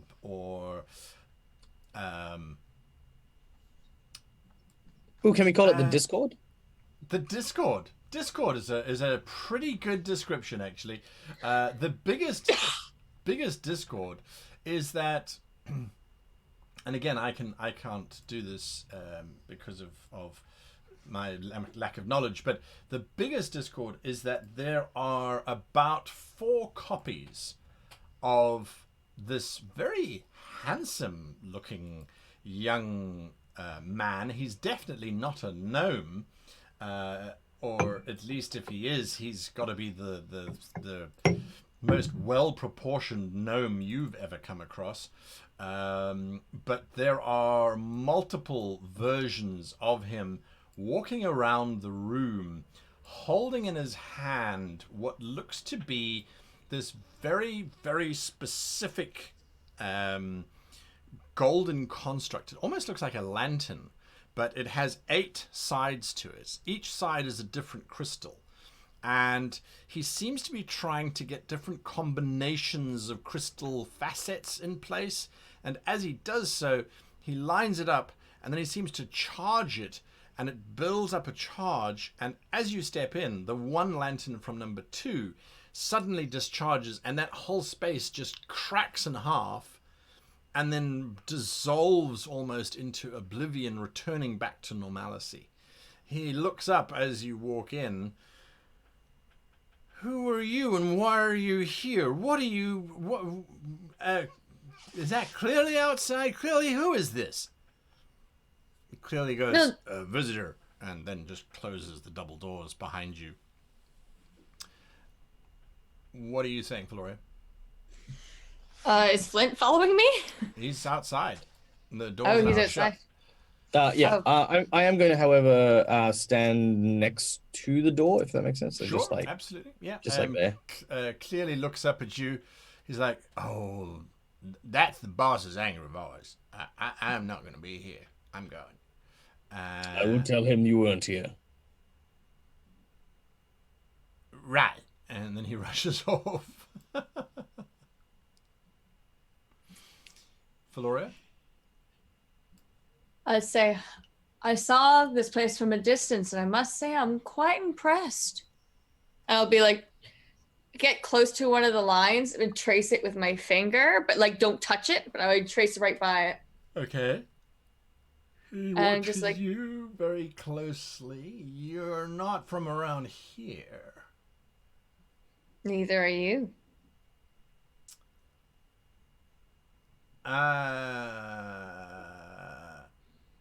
What do you want? I'd like to learn. And I'm starting to try to watch all of them. Like, are they moving in sequence together? Are they... They seem to be acting quite independently of each other. Almost oblivious of each other. Do any others see me? They don't. One of them looked up, number 9 looked up at you very briefly, and then carried on with their work. Did he look up only when I started to almost trace that line? No, when you first walked in. When I first walked in. So they're acting independently, but they do recognize me. Okay. So I'd say I'd like to learn. Give me an insight check, please. Number 2 seems to be doing something rather strange. Is he casting a spell? 21. He's trying to get the attention of the one that you're fairly certain is in your own time frame, because he seems to be the most solid and the least fractured, as it were. He seems to be sort of waving frantically at them and pointing at you and sort of doing this. So I'm going to position myself. I'm going to start walking to the opposite side, so he's looking at me. But I'm going to do it like in a very nonchalant, like tracing everything. So you're moving away from 2 so that the real McCready is looking away at you. Got you. I'm like, how long did it take you to figure this out? And how many lifetimes did it take you to figure out? I still don't understand who you are and how you know what's going on here. Probably saying when you figured out what was going on and how to do this. How do you know what I'm doing? Oh, the sky was a clear hint. It's not subtle what you're doing. I get that. You're a shifter, aren't you? A what? Your accent doesn't even match this part of the world, and your other folk don't travel this far out, not over a few little fractures. You're from a different place. You're a shifter. I can sense it on you. Even the way you're dressed. You're not even wearing that hazmat suit correct. And you're still wearing it, as a matter of fact. He's not wearing one, by the way. Flint. I'm just like... There is a wooden structure directly opposite where you are standing. Mm. The door is starting to open, and this very large Ironborn is stepping out of this How large? door. Looks to be one of the newer models that was designed to basically swap part of the trains around. So between two of them, they could lift up the engine of a train and just rotate it and then put it down again. So they're really heavy set versions. But it doesn't look like the one that I met in the barn. No. Okay, good. No. It's like, oh no. Ah. Okay. I mean, is anyone paying attention to me while I'm... Nope. They are definitely not. I'm gonna walk over to the Ironborn. Sure. Very slowly, like not aggressively, despite how fast I've moved my figure. And sort of see what he's doing in that particular room. It looks like that room is a storage room, or it would have been a Fletcher's space once, maybe long ago. Now it looks as if it's just an old storage space. It passively watches you, and there's that very brief moment between all Ironborn where an eyebrow is maybe raised to see whether there is recognition or not from the other. I do the same. So he's definitely not one of the automated ones. He's definitely seems to have like an intelligence in his eyes. He certainly does, yes. I say,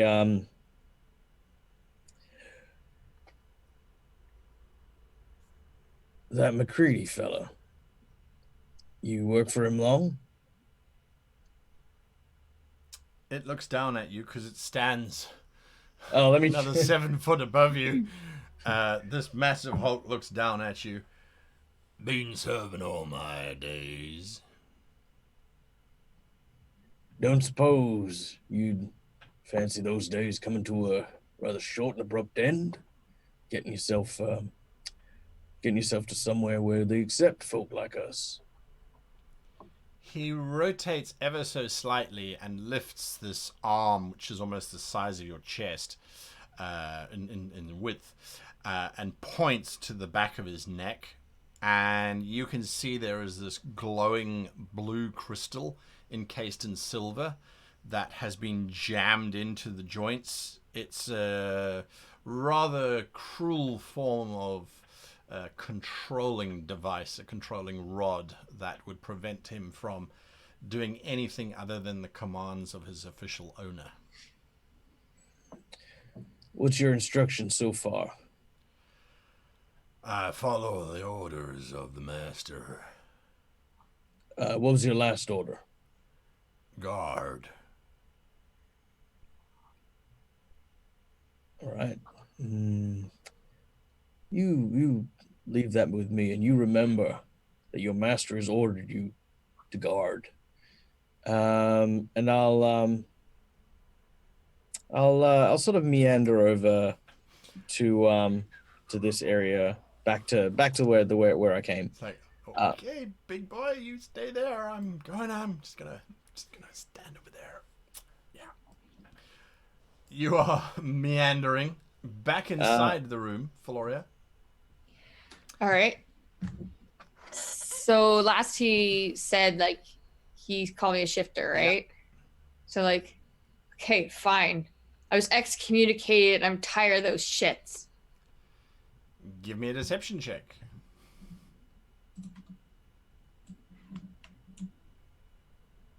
$15.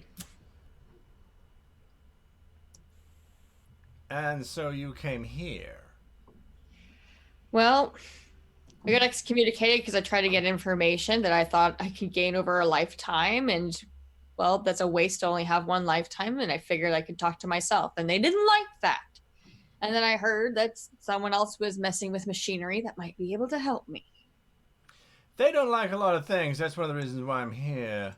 I won't tell you everything that I'm doing here because, well, I don't know you. But let's just say That's that fair. if I get my calculations correct, the shifters, they won't be a problem anymore. Now, you're welcome to stay here the night, since troping about outside is a bad idea. If you've got any shifting stones on you, I'll certainly take them off of you if you are willing to trade. But I have precious little time left. You're going to have to excuse me. Oh, I completely understand. Is there anything that you need from me, or is there something I should know to stay out of the way of for you? And I'm gonna like keep moving away from 2. All right. So that he keeps looking at me. Yeah, 2 is looking at you. He's busy frantically pointing. You can see 2 is busy writing something down on a book, piece of paper, quite frantically. Is this book anywhere near my guy as well? It is. Well, there's books all over the place. Yeah. Are they the exact same one? Like if he writes in that book, it pops up over here as well? Possibly. You're not entirely convinced of the temporal mechanics. Okay. I'm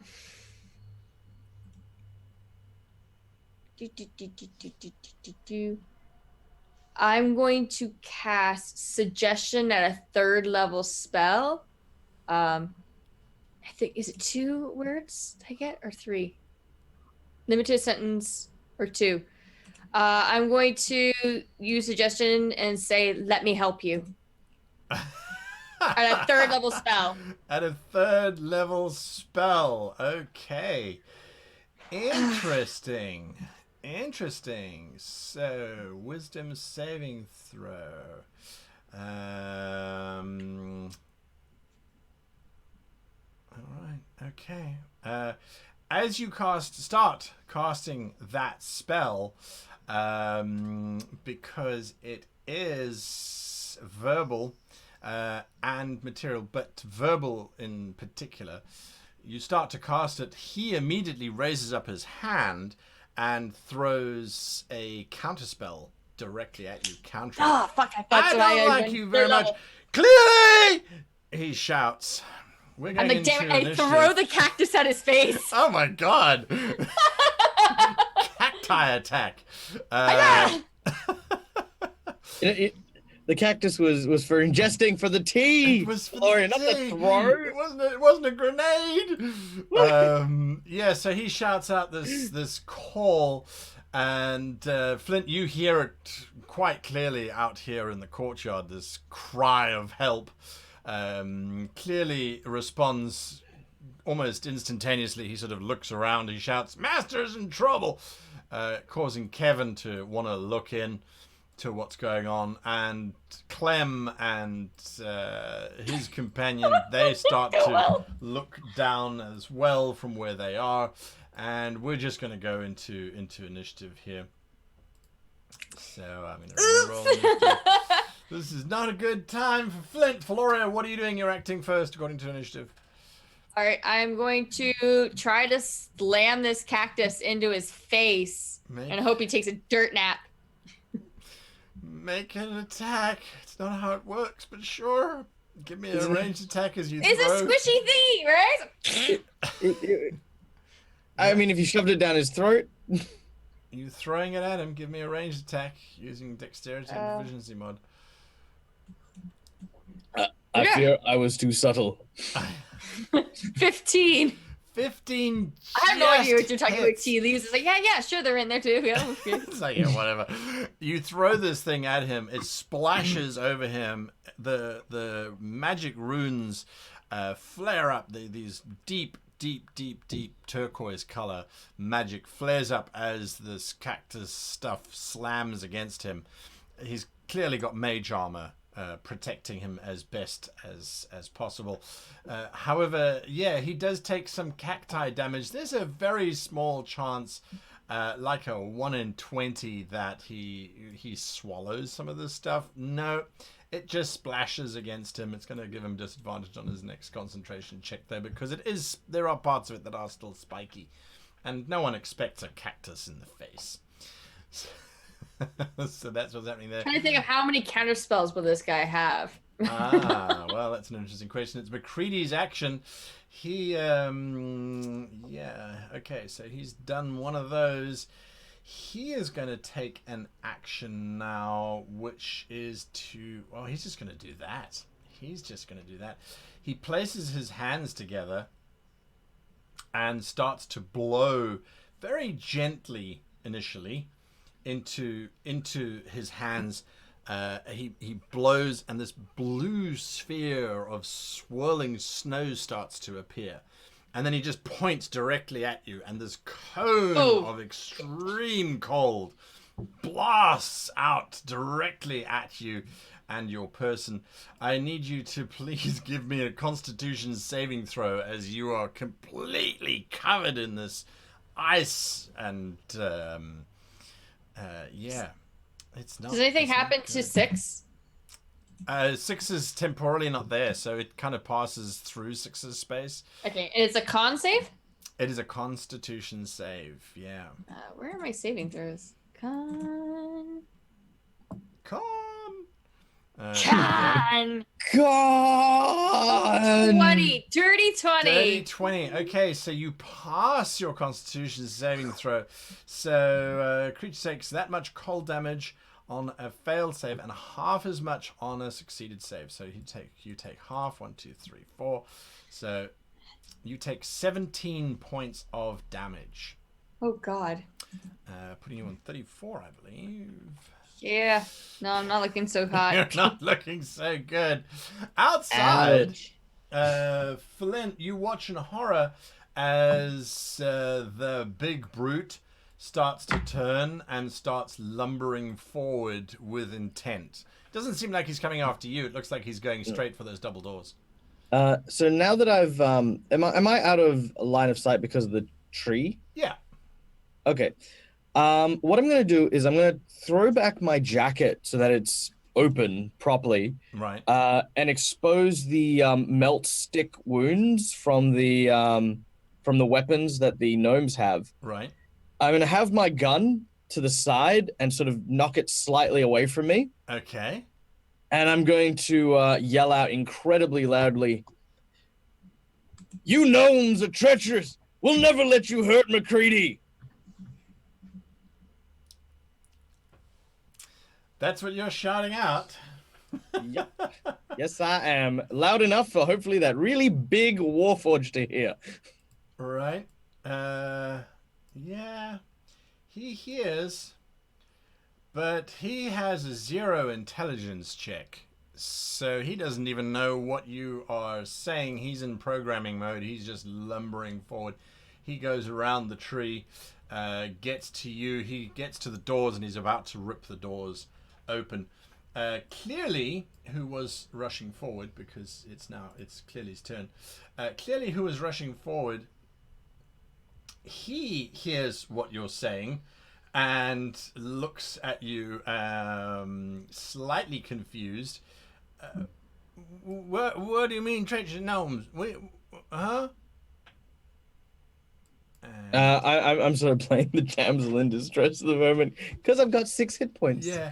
I have He 4. looks back. I'm gonna lie down. He shouts behind him, Kevin, you better hurry up. We got some treacherous gnomes happening. They're attacking boss. Kevin starts running up as well. They're all kind of... none of them are looking at you, Flint. They're all running towards the double doors and beyond. That's what's happening. Floria? So I am going to charge him to try to get the canister out of his hands. Right. And to do, and I'm going to grab onto it so it doesn't drop. And then I'm going to cast Dissonant Whispers at him. Okay, well, let's work through this. So you're going to try and tackle him. Give me a grappling check. I don't want to push him over. I just want if he drops, I don't want him to break this canister. Sure. So you're going to try and grapple the canister away from him. So yeah. Give me an athletics or acrobatics check as you try and wrench this thing from him. Okay, 24. The dice love you today. They really, really Sometimes. do. They love you today. He's pretty good at holding on, but he does not manage to keep it as you wrench it from his hands. He looks at you. Give me that back! You don't understand. Okay, so I'm going to cast Dissonant Whispers. So grabbing it was your action. Is Dissonant Whispers okay. a reaction or a bonus action? That's a reaction. Right, so it'll be next round. Yeah, it's one action. Okay, so I can't do that. You do have still 20 feet of movement. Sure, I will hop over this table. Sure thing. It's broad enough and big enough that you can do it without too much of a risk. As you land on the other side, you see what 2 has done. 2 is written out on this book and is holding the book up. And written across the pages, it says, "Do not trust her." And of course, he's now watching what's going on. So he's sort of holding the book, looking away, quite miserable. Yeah, because... Where's our shadow clone warnings? Jeez. Yeah, where the hell is other You are Gloria? supposed to be the ones giving the warning to yourselves just now, because currently... But he can. There's a part of your brain, Flint, that's going... Well, by about now, the others should be clearing the swamps. They're about an hour or so away from here. And we know by the time you got there that the camp was back to normal. So something needs to happen. Or not. Anyway, that's something that's possibly going through. Okay. Flora, you've acted. McCready now acts. He's like, give that back to me. You do not understand how many years of research that has taken. Do not make me kill you, he says, and he holds his hand ready to throw out another piece of magic at you. Put it down now. That's what he's shouting. Flint? Flint's going to sort of staggeredly get up and grab his gun, and he's going to try and look like he's retreating from the door. Right. And go over to the tree. Sure. He will then, as an action, reach into his jacket and pull out a bag of rough stones. Okay, not a problem. That's what you're doing. Yep. The giant Ironborn gets to the front doors, and his massive hand goes down to the doors, and then there's a polite little knock. As he knocks on the door, clearly, and Kevin come rushing up behind him. They're like, "Get out of the damn way! We can't get through the door, you giant piece of metal junk!" As they are stuck. Back to you, Floria. Oh God! Do you put it down? No. What are you doing? What are the other? So he has his spell. 2's holding a book. What are the other 3 doing? The one does not even appear to have recognized what's going on. 6 is currently trying to twist the device, it looks like the device has been pulled apart slightly and is turning it, trying to twist it around to something. 4 is currently sitting having a cup of tea, and number 9 looks as if they're busy writing something in a journal. So only 2 seems to really see what's happening? Yeah.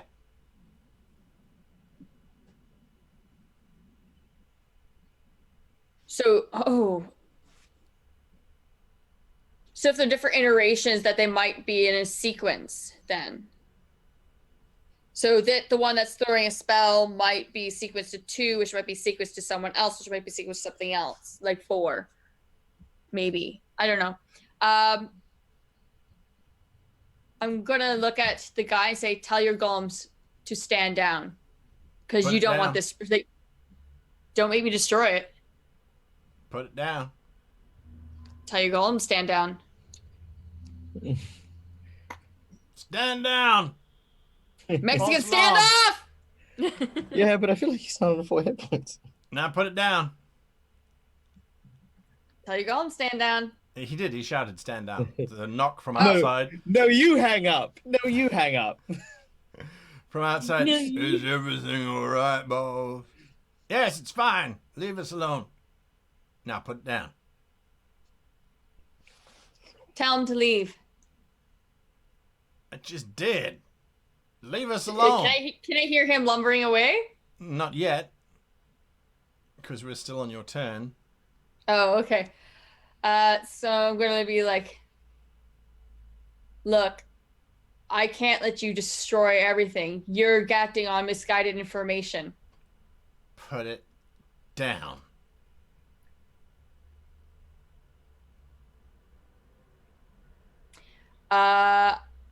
I'm going to cast sleep at a 3rd level spell at him. As soon as you start casting, he releases his spell that he's been holding. Oh my goodness. I hope, oh, this is gonna hurt! I hope you make your dexterity saving throw. That's all I can say. Even if I don't, I'm probably gonna die. Everyone in the audience, just channel all your luck into the stream right now, because I'm gonna do that as well. Oh my god, I have a lucky too. I have one last lucky. Am I rolling a dex save? It is indeed a dexterity saving throw on a failure. I have proficiency in dex saves. So. Because I do not want to explain this to Warren. What happened to Floria? Joe! Mexican stand 13. I don't think it's gonna be high enough, so I might use my lucky on that. Where's my lucky? There. Where's my lucky? Where's my lucky? Oof. Oh my god. Same thing. Why is every time I use lucky it happens again? Luck is not with you. This ball of fire emanates from his hand, burning with this turquoise I'm pretty sure I just die outright. dealing 27 points of damage to you, Floria. Yeah, I go down. Yeah, you are vaporized, because that even is more than your constitution, right? But it's not more than your total hit points. So you are dying horribly. Whilst lying there, he strides over to you once he has fired off his spell. Banners are being carried far and wide, God! Lord. So that's what's happened there. Flint, from without, you hear inside this, and then silence. After having heard McCready declare everyone should just go away, it's fine. What I'll do is I'm going to circle the tree Just and casual. place rough stones on the ground in the sequence for the hub. You have 12 rough stones, right? General. I think we have 18 in total. We all got a patch of. We all got 6 stones. Oh, Yeah, you we got each have 6 stones. okay. Yeah. All right. Yeah. So you're just casually walking around. Okay, roll me a d4. D4, 44. You place the stones around. Yep. And They infuriatingly don't do anything. Yep, no, that's fine. I'll try and as the giant sort of walks past, I'll try and get his attention, very slowly, because I know that obviously there's a bit of a wind up to this. Right. Yeah, just to have a chat. Sure. He does start plodding. He's going to walk right past you.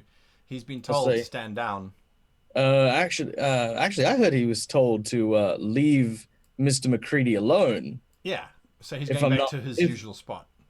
Yeah, well, if I'm not, well, I'll say, friend, you have to listen to everything McCready says because of the thing on your neck. He looks down at you. I am bound. Bound to obey the master that serves, which is, indeed an honorable thing that you'd be doing, and no one would blame you for any of the actions that you take while wearing that piece of jewelry. Like I said, I'm just buying for time at this point. Sure. Valoria, You don't know I'm in there dying. you are. Oh, no. I should have put you on. I'm working on it, but I've got one thing I can do. Okay, I have to make a death Oh, wait, saving throw, right? Yeah, I'm gonna. Sorry, it does it automatically. I screwed up, so I'm just gonna come back to you. There's your death save. A natural 1. Oh, It rolls automatically for you. A natural 1. All those 20s coming back to bite you now. Okay, so that's what's happening in there. Inside, McCready takes from your corpse. He lifts up the lantern and he looks over at number 2, who's kind of pointing at the book still. And of course, no one can see this, so I'm describing it basically for everyone at home. And then he sort of strides back to his desk. He looks down at some pages. And he lifts the whole thing up and he pulls it open. He pulls the device in half. Back to you, Flint. The stones ignite. And the portal starts to be created. I'm going to. Now, with my rally maneuver, do I need to see someone to be able to use it? Rally is my fighter battle master ability, which does.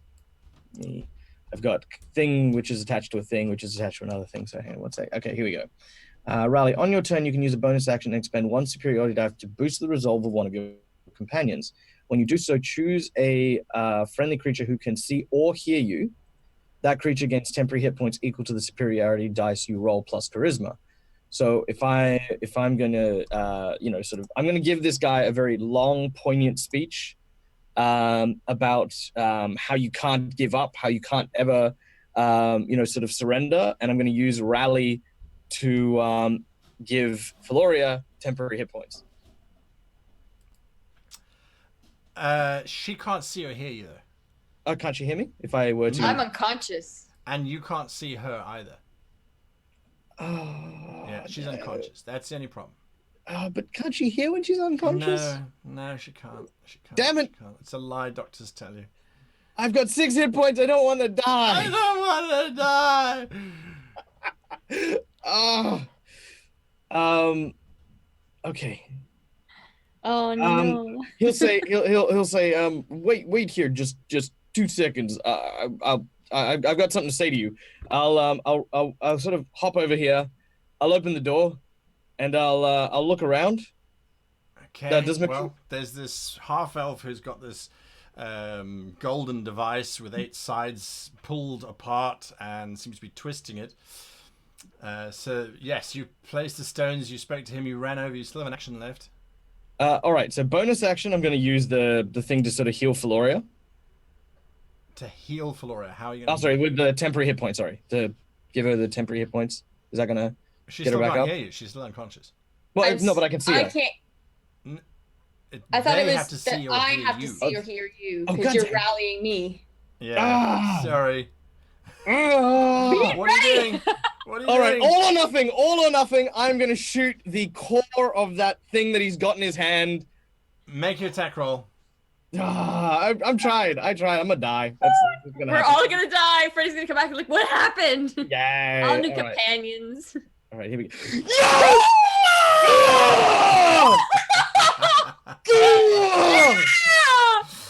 Oh, all right.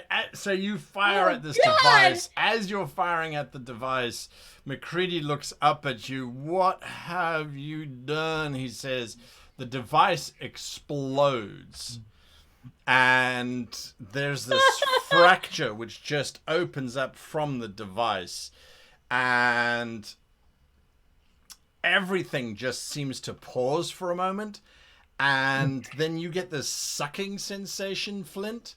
And you are, for just a very brief moment in time, give me a wisdom saving throw, if you please. Okie dokie. It was at this moment Flint realized things had spiraled out of control.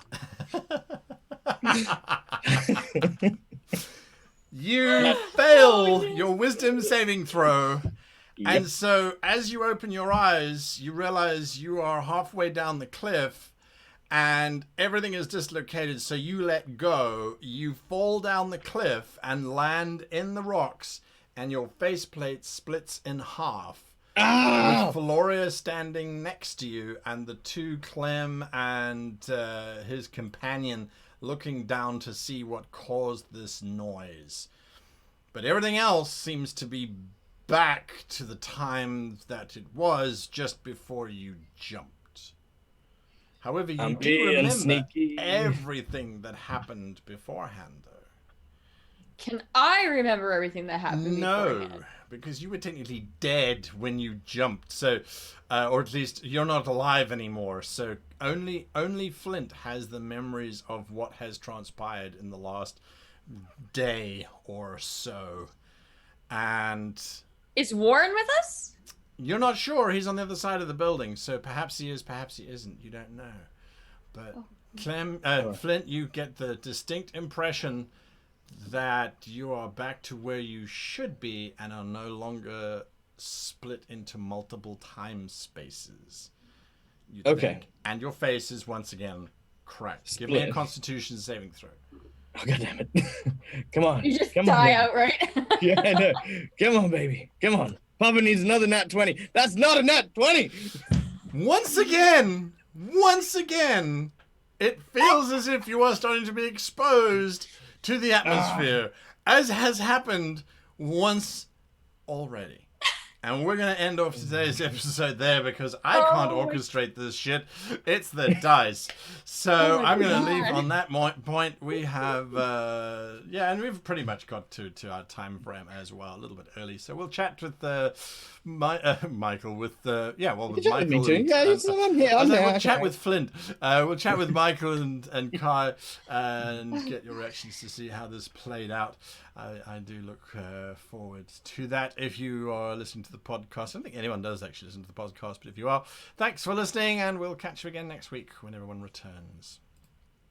Okay, so I'm going to switch over to the chat here. Right, so there's lots of rejoicing going on. I like to see that in the chat. Lots of conversations happening. Have you got questions for the cast? Let's get that. The dice were crazy tonight, right? It was absolutely insane. Understatement of the freaking year. Like, I think this is like the wildest swings I've ever had in a game. No middle ground. It was either you're rolling 20 or you're a 1. That's it. Yep. That's it. Oh my god. And they have behaved really, really well. You know, I was talking to the viewers beforehand in terms of my plan with this whole time thing. It is uncanny, Michael, how Flint repeats everything. Everything he does. Once or twice. I think we're on the third time now where you have quite literally just re-rolled everything. Yep. It's insane. Oh man, it's both really cool and really disheartening at the same time because, you know, like I said, it got to the point where he was like after the sludge and we were going down, it's like it's important that we succeed here. Flint needs to know that it's okay, and it's not. It never. No, we just jumped back. Here he is with a crack in his face again. Yep. And what's worse is because he remembers, he has now officially fallen down that same hill 3 times. And he's the only one who will ever know this. This is true. This is absolutely true.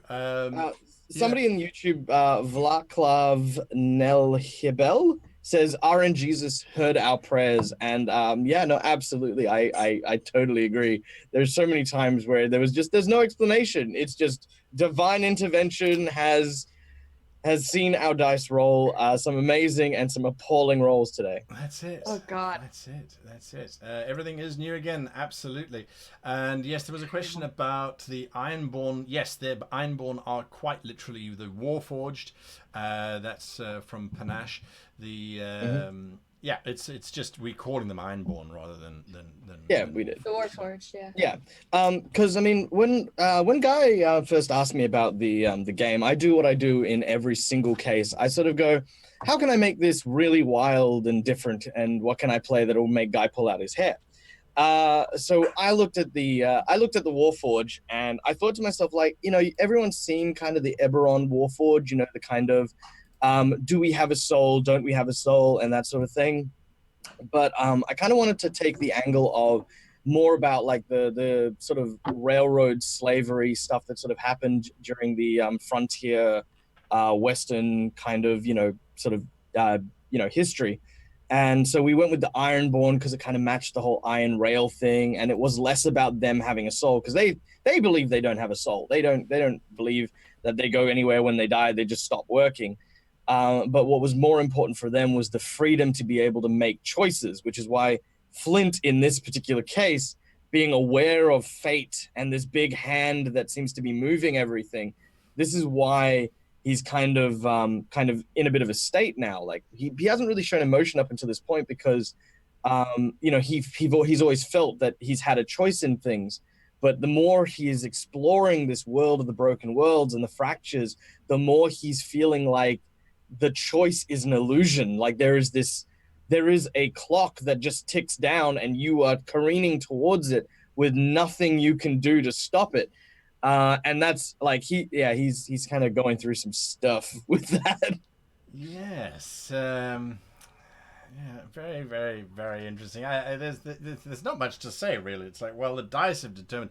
I had no real way of you guys getting. I assumed you were going to break that crystal somehow, which was going to reset everything. But that final shot, which was just a perfect 20, glorious, absolutely glorious. And Floria is always fun because she just weasels and talks her way out of every situation. Oh my God! Available. The weird part is, like, I sit at home thinking, like, okay, how can I do this? And then I realized that this week my fatal flaw was that I planned how to try to get into the room and didn't plan what would happen when I got there. She's like, oh no. You know, I'm currently watching. Here. What do I do? I'm currently watching the Santa Clarita Diet, a fun show on Netflix, and it's a lot of fun. And I'm actually seeing some like conversational techniques that some of the realtors use in the show. And I sat there and I go, Floria is an opener. She can start the conversation, she can get us in, but from there, it's just waffle. I'm like, at what point are you going to do something about the problem here? And when the charm thing happened and he countered it, I was just sitting there going, damn it. Well, that's what I thought. If I cast on a third level, but then like, no, counter charm is if it's fourth, it has to be higher than third level, right? And then they have to make a saving throw. Yeah, and I forgot that, so I was like, that's why, because it's actually a second level spell. I was like, oh, I'll cast it at third, it'll be fine. And then I was like, no. But then I was like, and I know I'm gonna say this, like, but it was one of those moments where I thought if Warren was in there with Floria, I think things would have been like, because Warren is definitely a closer, because conversations end abruptly where Warren's involved. I mean, so it was a very interesting kind of exchange that happened there, and I kind of felt a little bit like due to my own fault, by the way. I was on like 6 hit points for the majority of what happened today. And I was like, we should have rested, we should have done a whole bunch of different things, maybe could have happened along the way.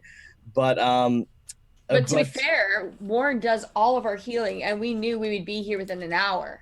Right. Yeah. That's kind of a rush. There was a bit of a rush going on. Yeah. But I think for the most part, Flint's got a new objective now, which is kind of cool. Like this really large lumbering Ironborn Loader is definitely on his cards to try and get to the hub if he can. That's why he was waiting for that moment where he's like, your orders were to leave McCready alone. And well, here's a hole that'll lead you to somewhere where he'll be left right alone. And then his standing order from that point on is to leave McCready alone. And then he never has to go back, doesn't have to worry about it, can do his own thing. Someone has asked a question about the fact that you did create a portal from a time period back to the hub. We're going to find out what happens to that later on. So watch that space. Oh, is that still a thing? I didn't even. Oh crap! Well, remember you did it. But I've lost my my rough stones. You then. did. Yeah. So I need to make note of that. Do we have a tree now that's sitting in the middle of the hub? Yeah, I was kind of hoping for that. Yeah. There was also the there's also the because the idea was to get the tree going and then him going. And then hopefully that'd disrupt something. I didn't know what to think at that time. I didn't want to explode the device because I was worried it was going to like kill everyone, including Valoria. Apparently there's 1,000 of me, so that's so cool. but I'm attached to this one, having to learn and meet a whole other Valoria, like that's a hassle. So imagine I come back as Volstoy Valoriat. That would be terrifying. Wow, that'd be amazing. That would be just bossing everyone around. Oh my god, Lance! It's amazing. Lance is like, apparently his father always says, if you can't blind them with brilliance, baffle them with bullshit. I really like that. That's it. There's also currently a love Warren, blame Warren thing happening. It's like, well, poor kid can't win if he's here or if he's not here. He's going to get blamed or loved one way or another anyway. Right. No, Warren is definitely a like the thing is that we've had like since we started the show, I think there's been a lot of like back and forth between Warren as a character and things like that. Sometimes what you need is something that is just different for everyone else. I mean, me and Valoria today, like Flint is a very logical, well-rounded, well-thought-out individual, and Valoria is someone who gathers all this information and tries to get to the bottom of all these investigatory things. And despite the fact that we would be, and I mean, not to say that Warren doesn't play well, but the two of us play well. Like we are efficient characters, but things still went catastrophically wrong. Yes. Warren's playing a character who is still a major part of our group and whose different actions take us on avenues that not only put us in danger, but also let us experience more of the world, more of ourselves. And that's why those kind of characters are very important at your table. So if you ever do have a peer person at your table who you might think is, oh, this guy's really not in sync with us, or oh, he's got his own agenda and, all that. Just remember that, it's just another bit of flavor to add into the big pot of stew that you call your party. Your party and your game. Anyway, all right, lovely. Thanks, everybody. I think we're going to end it off there. So I do thank you all for watching the show today, and I hope you had as much fun as I did watching this chaos unfold. It's quite interesting running time games where you're trying to recreate what happened, because there's a small part of you going, oh my god, what did happen last time? Oh yeah, the lizard folk did this, and this did that, and that. And of course, the dice have been behaving so beautifully. I really do enjoy that. And there's a certain magic to the fact that it's a digital rolled dice from Fantasy Grounds. It's not like we're rolling dice here, so it's like that is it. That is what the dice have been told to do. So there's no sort of interference. It's like there is no such thing as fate. Poor old Flint is that existential crisis is definitely going to be there.